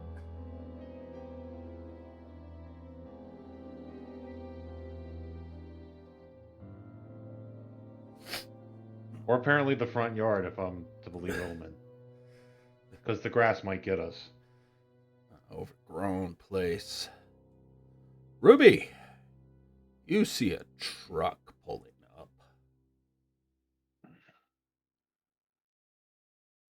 Oh, Colton's home.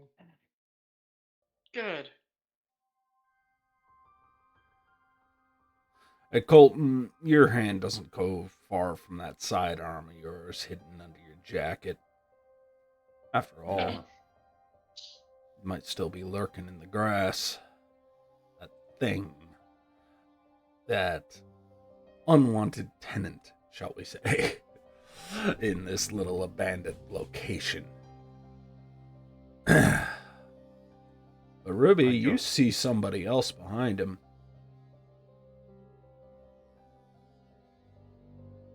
It's nice to see him on his feet.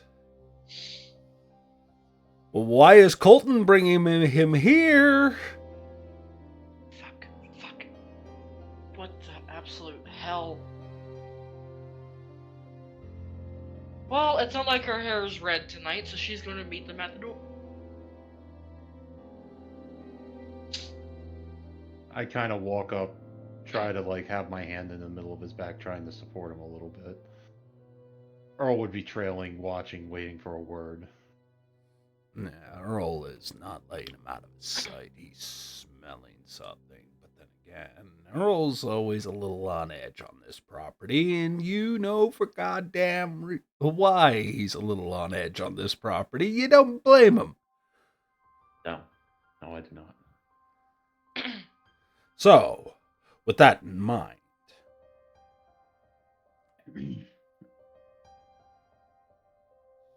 Ruby, you see this young man. He's got a coat on, but you can see the hospital gown underneath. Tucked in, like as if into his pants, like as if it's a substitute for a shirt. The medical bracelet around his hip, wrist ends up here telling the story. And a face that's, well, good news is he's alive. His breath slightly panicked. That's easy enough to see. And as you have the door open, you see, and maybe there's a little bit of hesitation as Colton shoves him into the door. Colton, darling, here's your little friend. Found him when I was visiting someone. I think he needs our help.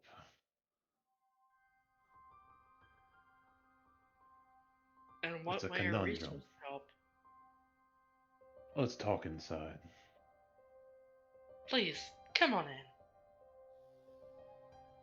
in. He comes in, starts to put himself there, and then maybe at the far end of the room, keeping away from you two. Or maybe it's just Earl, whose hairs haven't gone back down since he started.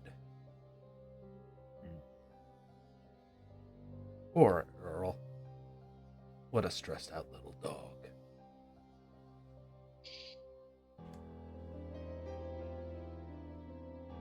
I'm going to go and pull up a chair or bucket, whatever I can find, and sit down next to Earl.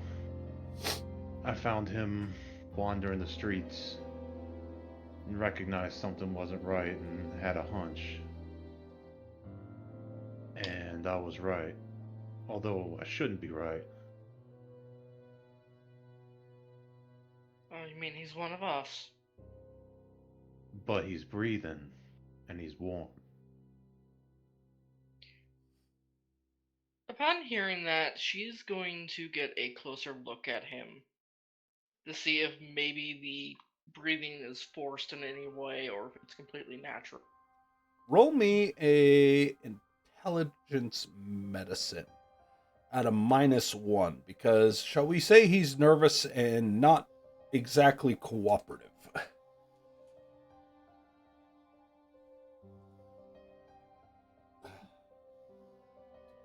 Okay.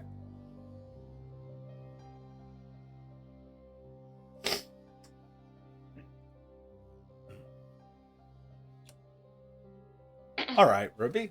That's a 1 success. Yep. Hey, you can't push it much further than that. So I'm going to ask you. So, as this does have a little bit more impact, I'll give you the information because there's still information to be given at 1 success. If you're willing to succeed at a cost, I will end up doing so. What's the cost? The situation is going to drastically change without a chance for interruption. And it's going to cost you 2 points of blood.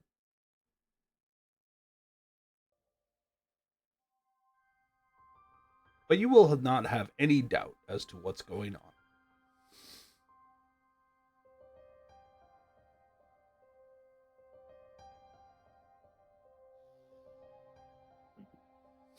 Trying to weigh that.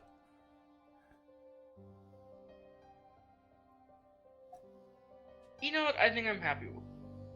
You're happy with the single result? Okay. Yep. Don't say I didn't give you the opportunity. Mm-hmm.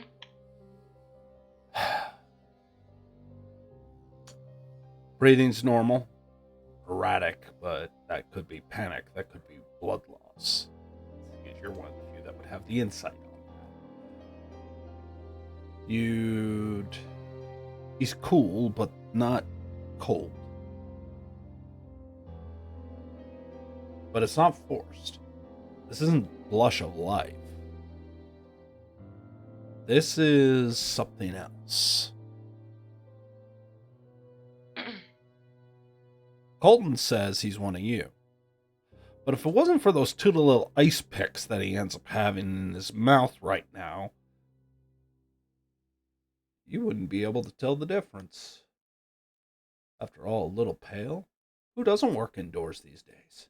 Everybody's pushing pencils and typing on keyboards and staring at screens, right? Who does any honest outdoor work anymore? Especially in the goth scene. Let's be honest, you guys are built for this.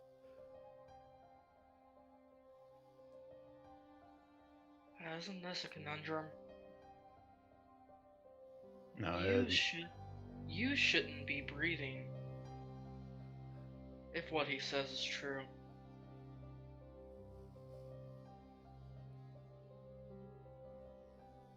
Ed, we don't know exactly what your circumstances are.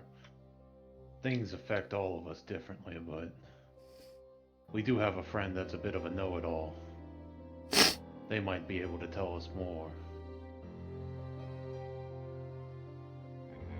Have you made your decision? Not really much of a decision now, is it?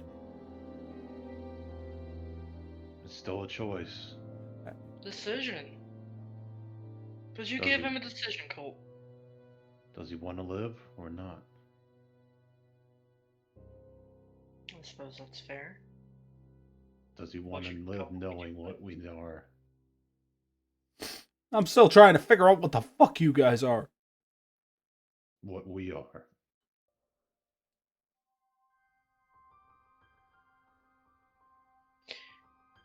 Ruby's gonna go up, take his hand, Put it on the side of her neck. That's Let him cold. realize she's got no pulse. Fuck. And Ruby, something in your blood stirs a little bit. Maybe a what if as you imagine him as though you needed to breathe. Him strangling the life out of you. Him doing exactly what you have coming. Knowing what you've done, knowing what you do. Wouldn't that be justice? I suppose in some world it would be. But as quick as Second that she's- vision happens, it fades. The second she's got her point made, she's dropping his hand and backing. Yeah, maybe before he gets the same idea. Mm-hmm. What would it be, Edward?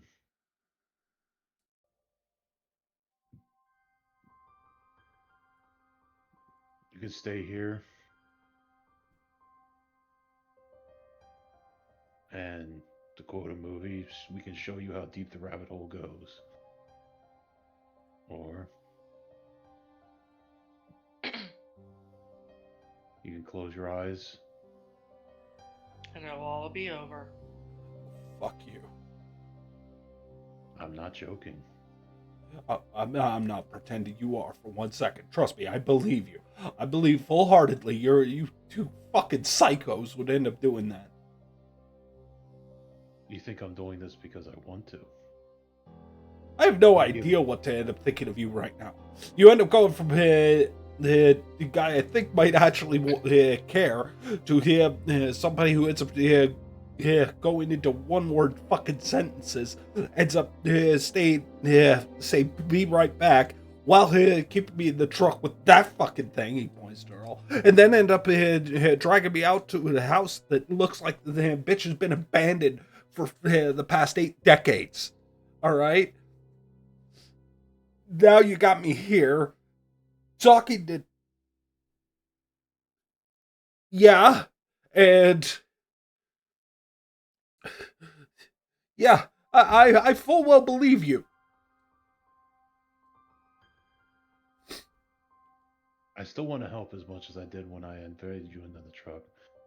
When I get hungry, sometimes I get short. Basically, he needs a Snickers. Oh, haha, funny. That's what blood is now. Snickers. Okay, that's funny. I mean, It's he's disgusting. the right one. You guys are You're sick. not wrong. Would you believe that we were once like you? Afraid. Disgusted. Sometimes I'm still disgusted by the things I have to do, but that's unlife. Unlike. Yeah, for some reason you're still warm and breathing. We don't get that. We don't have that. But you still felt have it the yourself. hunger. You felt it yourself. I don't have a pulse.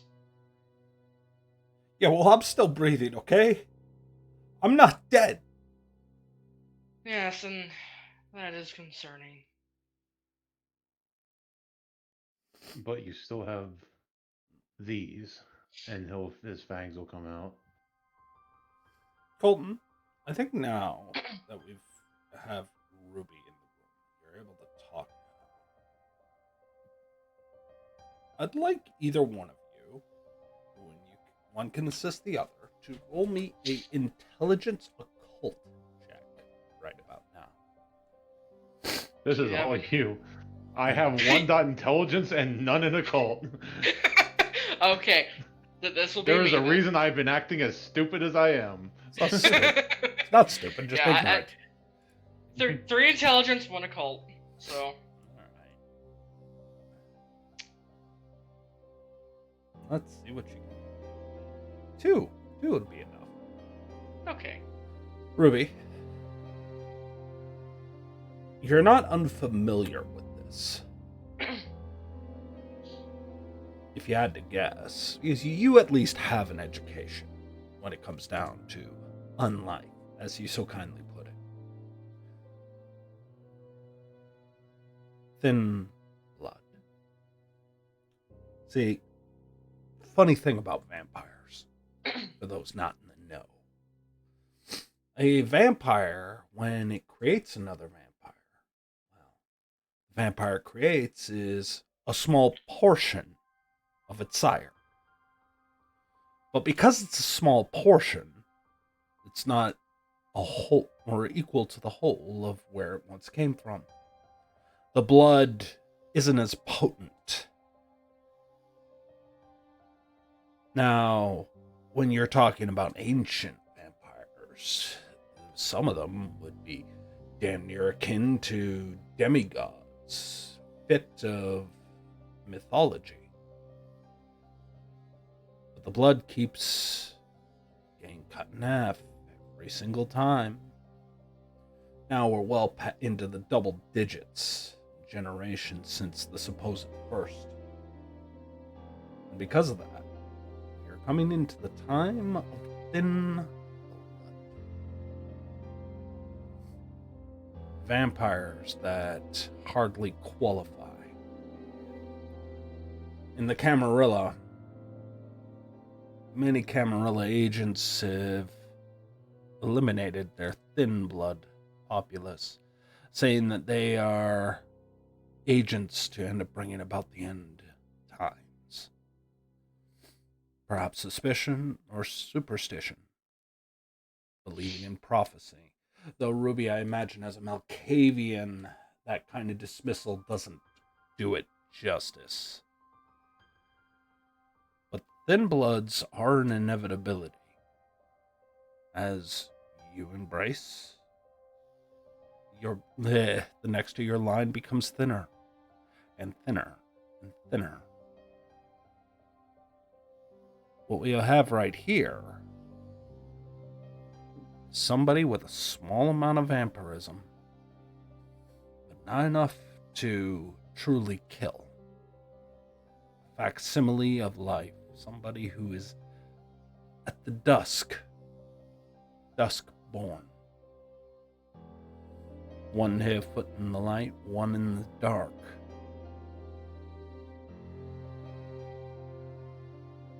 This seems to be one of them.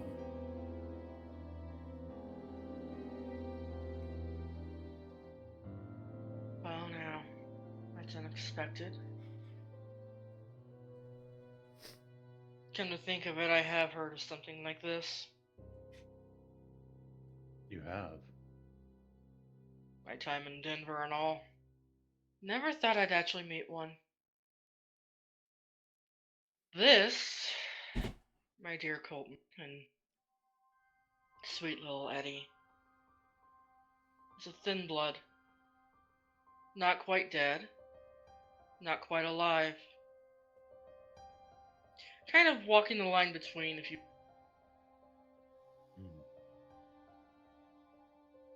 I'm Blade. Thin blood. It's long and complex in how we make another.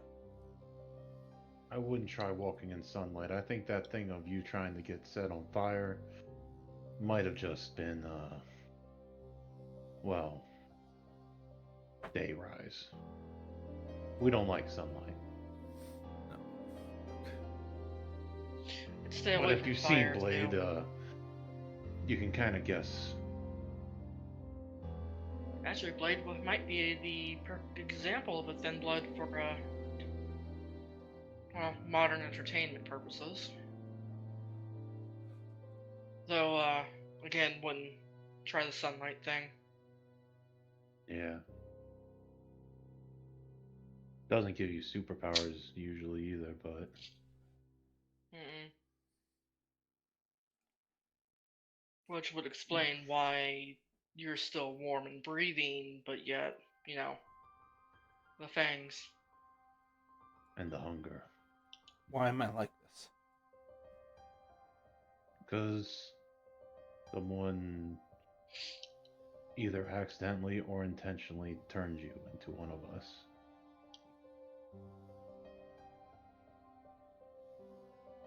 So this is what happens when you get bit?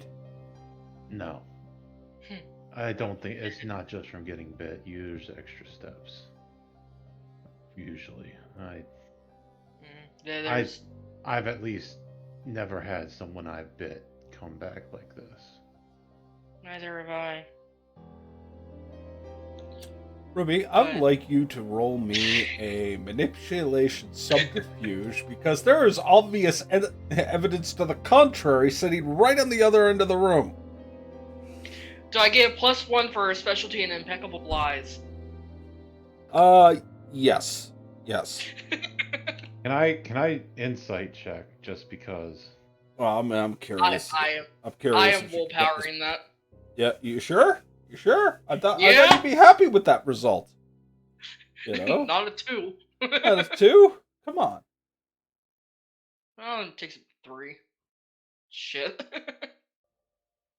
But yes, Colton, if you want to, by all means.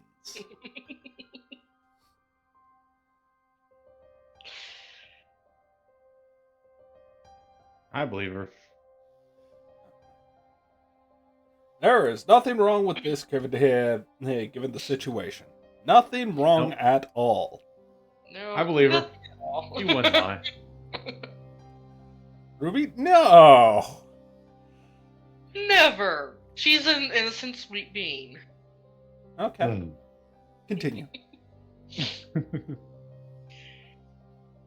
The one who made me did kind of go through it. And after all, he had to explain how he did it to me after the fact.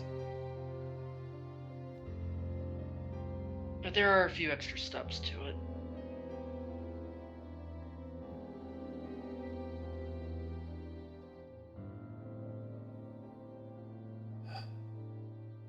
But if you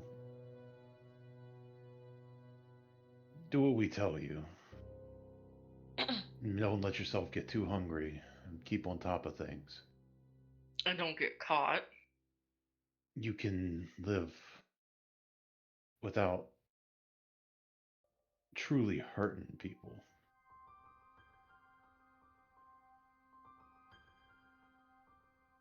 You don't have to kill people like in the movies. That's only when you lose control.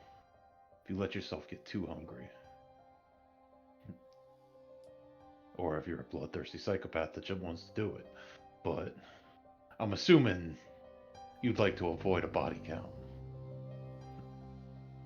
Yeah, I think that is not exactly high on the list of demands right now. Good boy. Don't talk to me like that. Already. His demeanor shifts very quickly as soon as you end up saying, like, Colton, you can almost see it, like as if he's a sudden burst of anger, which is very different from what you've been experiencing thus far. Thus far, he's been scared out of his mind, just trying to wrap his head around it. For some odd reason, the second that Ruby ended up saying "good boy," yeah, his demeanor changed quick. Do you see what you felt right there? That's a little glimpse into a little passenger you're going to have. Everybody's got a name for it. Some people call it the beast. It's going to push you to do things. It's going to get inside your head. It's something you're going to have to fight with.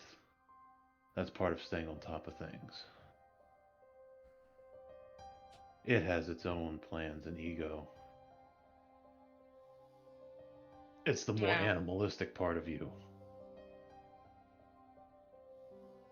Do you remember when this happened? When you first woke up like this?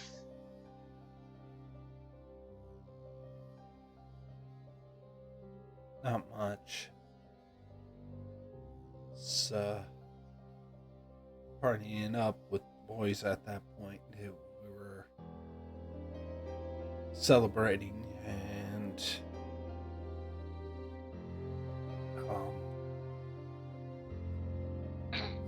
Well, we were drinking, and I was just having a smoke and stepped away for a bit, and then something jumped on me, started tearing at me. I remember trying to scream. Nothing came out. I remember tasting copper and some kind of fight. There's two people.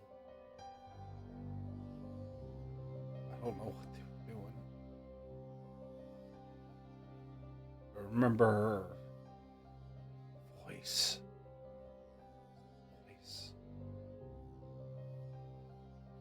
Remember they tried. My buddies came over and there were these eyes looking at me. What else people to the ambulance? They were putting tubes in me and trying to make me hang on, and I was so cold.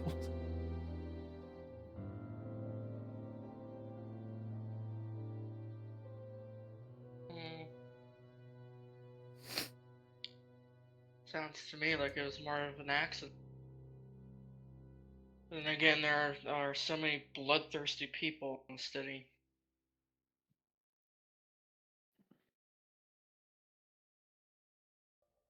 You said you saw eyes? They're looking at me. Were they glowing? I don't know Could what you I. see the I face? don't know. I don't know. Don't It push happened him so too hard. fast, and it's like somebody took my brain and just smashed it on the floor, and they gave me the pieces and said, "Figure it out." It might come back in time. Don't force yourself. It was so much red. So much red. Blood tends to be that color, yes. Especially under a circumstance like that, there's gonna. Oh, God.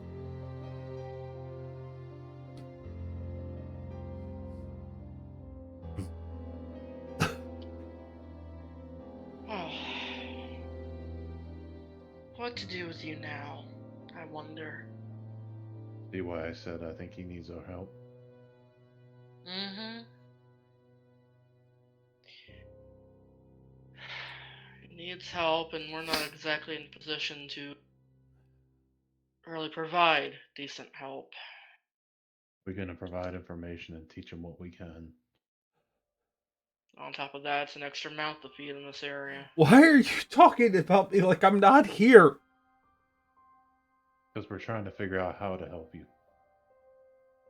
You need the chance to adjust and calm. And we know more Need to about help. this life at the moment. We need to figure out how to help you.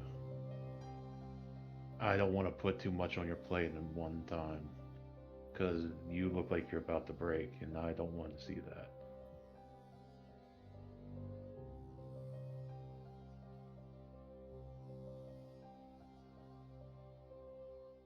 If you are wanting to stay like this, and you stay here with us, just a word of warning, don't go near the basement.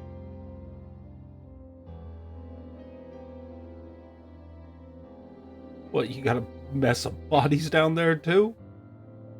No, I think this place is haunted. You think this place is haunted? Are No, you you're fucking kidding me? You're welcome to Oh, bunk where I sleep if you want. I can tell you for sure this place.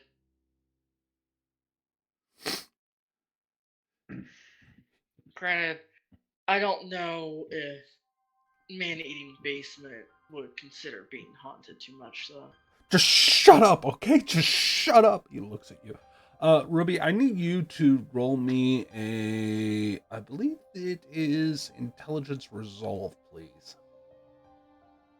Ooh.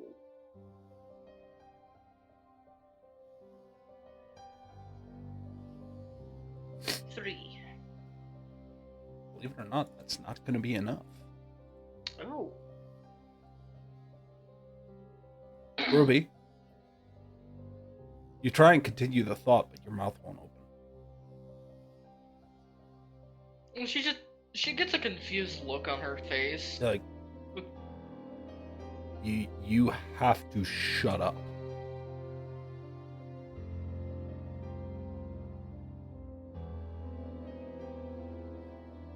And I don't look, I got an apartment. I can go there. I can grab my stuff. This is too much. It's too much. He steps up. He's looking like he's about to leave. Let's go to your apartment then. I'll go with you. We'll get some stuff. Colton. It's very clear Ruby's trying to speak, but her mouth refuses to work.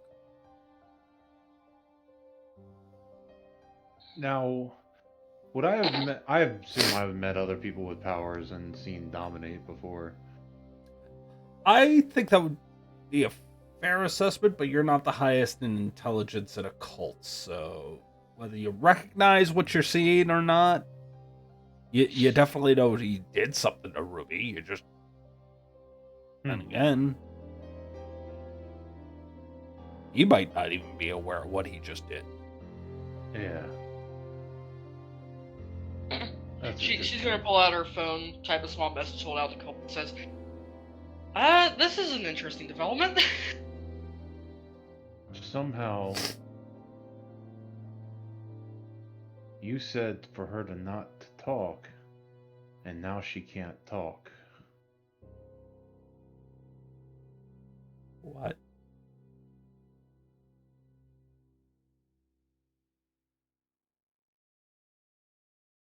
And he just looks at her in confusion. Oh, remember when I said she's it gonna doesn't mention, always... like, she's gonna make a mention of, like, he's telling the truth. You remember when I said it doesn't always come with superpowers? Well, guess what? You don't have to worry about that. I think you might have one.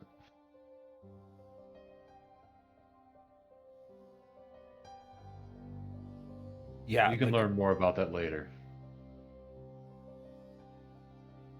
What? So if I just tell you hop on one foot, you'll do it? And Colton, I would like you to also end up making me intelligence power, please. Intelligence willpower? Or intelligence resolve, please. Oh, great. This is 3 dice. This is going to be awesome.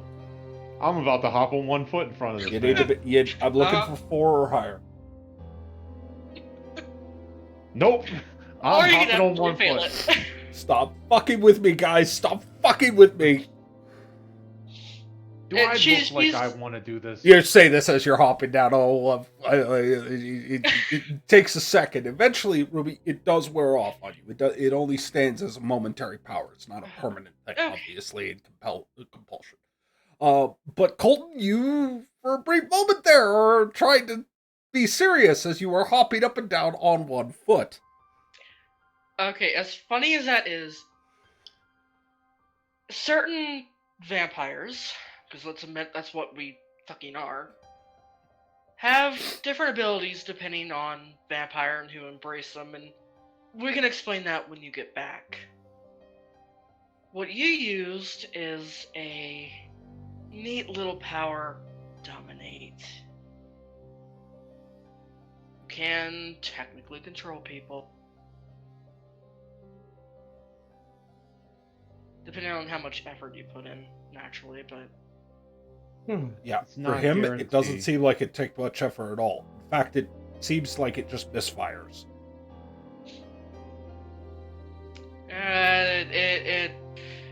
Yeah, there are certain ways to counteract dominate. Oh wait, I'm oh shit. Go ahead, I'm Colton. pretty sure. Go ahead. You No, don't I need forgot. you don't need to hop up and down on one leg in real life. It's not stopping you from speaking. The shut up was was compelled on Ruby. No, I forgot. I have something called tempered will, which I have to remember, which I'm going to pull up. I just wanted to. I Yeah. I'm pretty sure he's lacking in a few areas that would counteract it. He's more of a get it done handyman kind of person.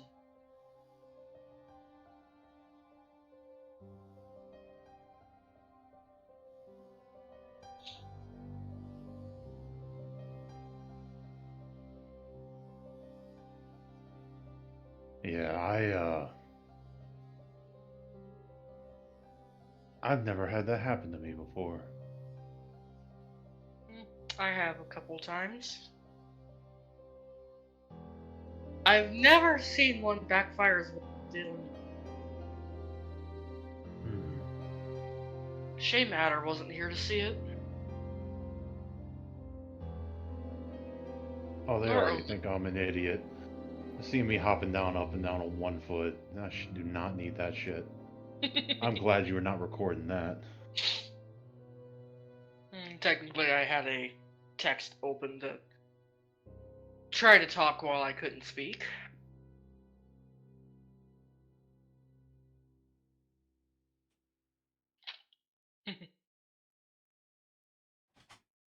Interesting. That helps, maybe. Oh yeah, that would have definitely helped. Tempered will. I know if anybody's like doing stuff again, trying to use it on me, and I get 2 additional dice to my pool. Okay. We'll Well, I know will that for say next this. time. I doubt that I'm going to roll 2 it 10s. was being used, but try? Not really. Yeah.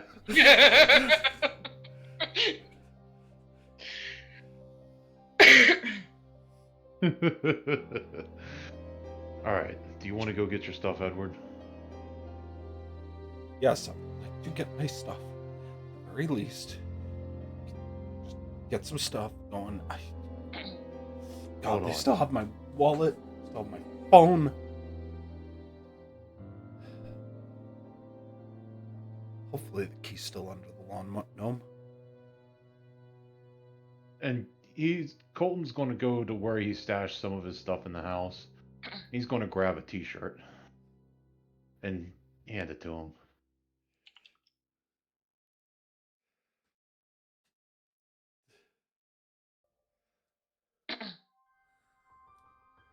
He just looks at this shirt, which is clearly way too big for him as he slides it on, and the thing looks like it's partially like it might as well be a jacket over him. Like he probably could put it over his jacket and it would actually fill out a little bit. But as he places this tarp on, he gets ready to end up heading out as he goes to grab some stuff with Colton. Stay safe, boys. Oh, Colton. When you get back, I have a couple things I might need your help with.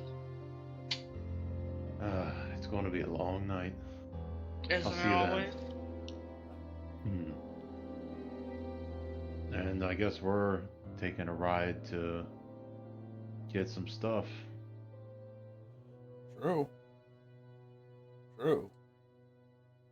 Ruby, what are you thinking in your head right now? Now that you're alone with just your thoughts and the web? She is. She's kind of in a half panic and half just what the fuck state. As she reruns that night through her head, trying to figure out whether it had been her or maybe Adder, trying to figure out what the hell happened to make him. That is a good question. Roll me a resolve and intelligence. Ooh. Fun. Because she knows she was bleeding. Profusely out of your forehead. And her hands and everything else. Now that is 6 with a bestial crit. Bestial crits all night long, Miss Erickson. This is my first bestial crit that stands. It's been Colton that's got the most of them. And only 3. That he accepted. But I will let it stand.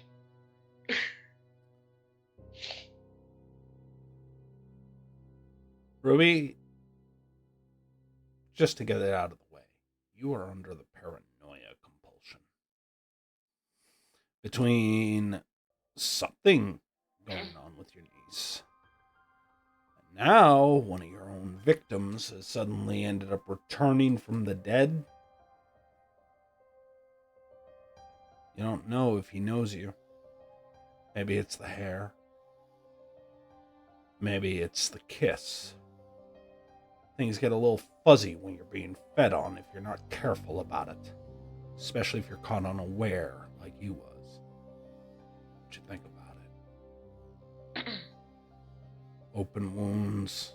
You tore into them pretty good as you were bleeding out your face.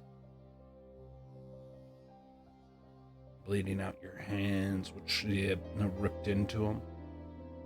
As Adder was trying to pull you off. Your beast, you, thirsting for blood, fangs out, and in ungodly strength, mauling this man.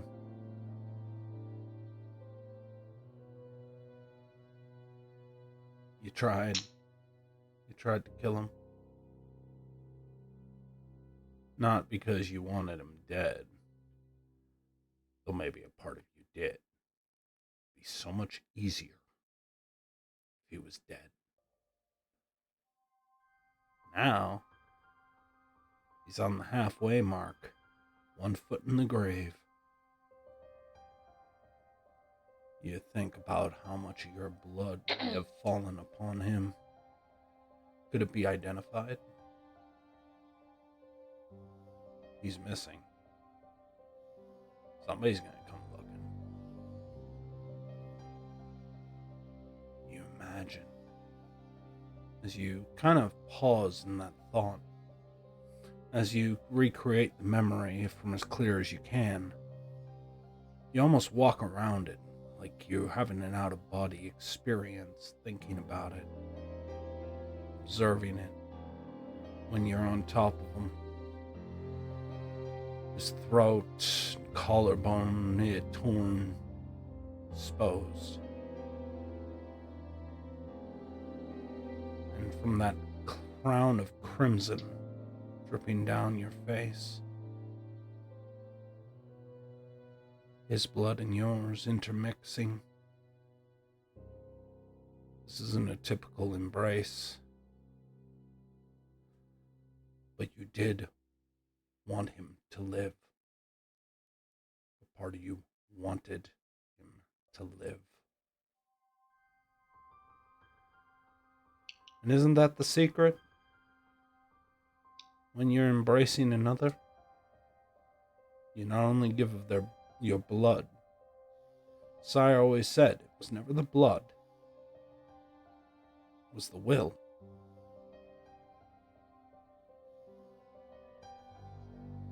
You commanded them to live. The blood made it happen. But in that wanting to make it happen without the proper, appropriate methods one would do for the embrace, maybe the blood did what it could. It tried to knit the wounds, much like a lick would. Into the bloodstream, the curse started to flow. There's only so much on offer. What could a few drops do? Not enough to kill. Not enough to bring back. Just enough to hold it together. Science, modern medicine, stitched up the flesh.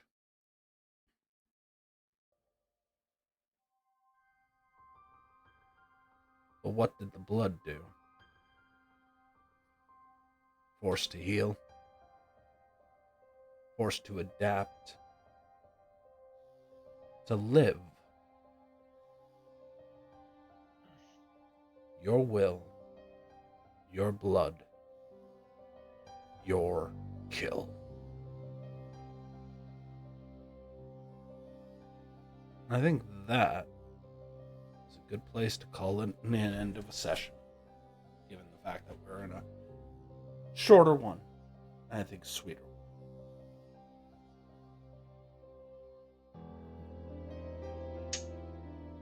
Jesus fucking Christ.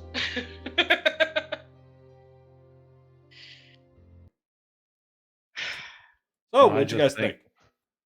Well, I just want to point out one theory that Ruby attacked him outside of a nightclub because that would explain all the glitter and the sparkling that he's doing right No, now. don't you start on that. To be fair, he's not the one who started. Wolves started. No, I had it in, as soon as he said that, I'm like, did he name a thin blood because of a No. fake ass Yeah. amp? Yeah, that's where my mind went. Chat. No, it's just I've spent so many nights ignoring the name, trying to avoid that because it was everybody would take on the reference that I'm like, Yeah. fuck it, you know what? No, we're using it. And you know what? I We had got to it out. stay in character and not We even got remotely yeah. joke. And we got it out of our system. So Yeah. So Colton accidentally a war. I accidentally a thin blood. Yep. It's Adder and Omen's turn. Mm-hmm. Oh, Adder's got his own problems that are going to happen, and Omen's. Oh yeah. Omen. Omen. Omen accidentally a nervous breakdown. Yeah. I like it though. No, normal like Vietnam vets. They're in the trees. They're digging bunkers and stuff. No, it is literally the grass that's freaking him out. Yeah. Some Children of the Corn shit. I hope that this was an entertaining bend to some of Oh, the it consequences of previous night's actions. Oh, it was. All right. So we're not going to do a typical bit. All right. We're not going to do the typical voting because at this point I don't need to end up dividing stuff. So here's what I'm going to do. I am going to ask you guys. I'm going to give both of you each 2 points of XP for tonight. Oh, thank you. All right. Thank you. Now, Benevolent. but I'm also going to end up asking a simple question.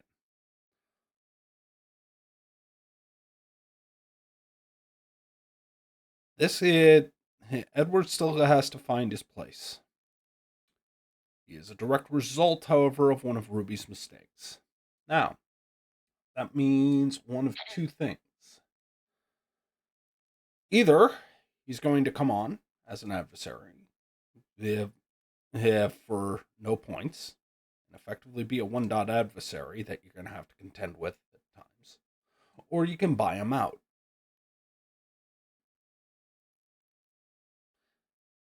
Now, if you choose to go adversary, I will award you both 1 point of additional experience. But his story will turn at a later point in time. Or you can buy him as a 1-dot retainer. He's not particularly skilled. He's effectively just a little bit above a ghoul, so not particularly good at anything, but he's a 1-dot retainer. as you'll end up coaching him, developing him, what have you, into an asset for your own domain. However, that's going to cost you both that one bonus experience. And then you'll have to choose who is actually going to be keeping an eye on him. Because, Ruby, I know you don't want the additional responsibility, but technically this is your fuck up, and God help you what's going to happen when Adder finds out. Yeah. And I know Colton is a little attached to him, but I also know Colton has another promise to fulfill. I will leave this to you because it is your fuck up. It is my fuck up.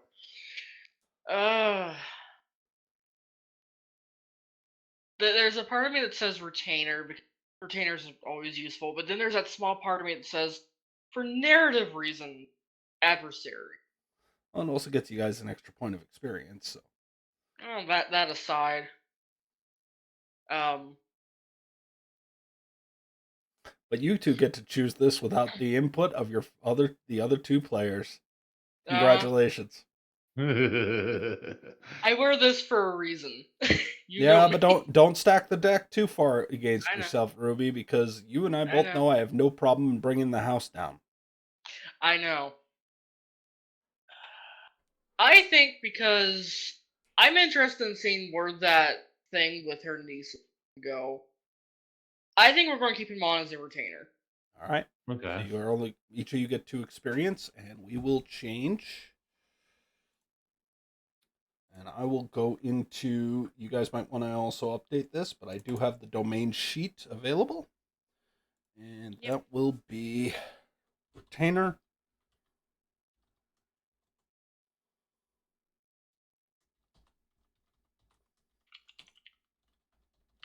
Edward the Thinblood. Ain't going to be good for much, but definitely gives you an errand boy to keep around. And, well, Anarchs have a tendency of making situations grow. So, with that being said, I'm going to do this real quick.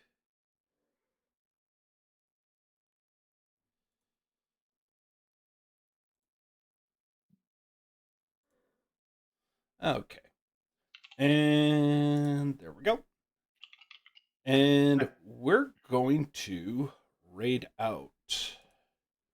Because we were kind enough to end up getting a raid. Thank you very much, STP. And we're going to end up continuing on with this because, dear God, it's Vampire the Masquerade, and I'm hoping that somebody else might be running a game tonight. And that would be awesome. It looks like there is. Ooh. So, let us go and take a look at Studio Rogue Gamers, who is currently doing Neon Dreams Episode 7, Prince of Tampa Bumpin' the Night. So let's go and raid into them. Well, we'll say goodnight, everybody. Good night. Good night. Well, if it isn't the consequence of your own decisions.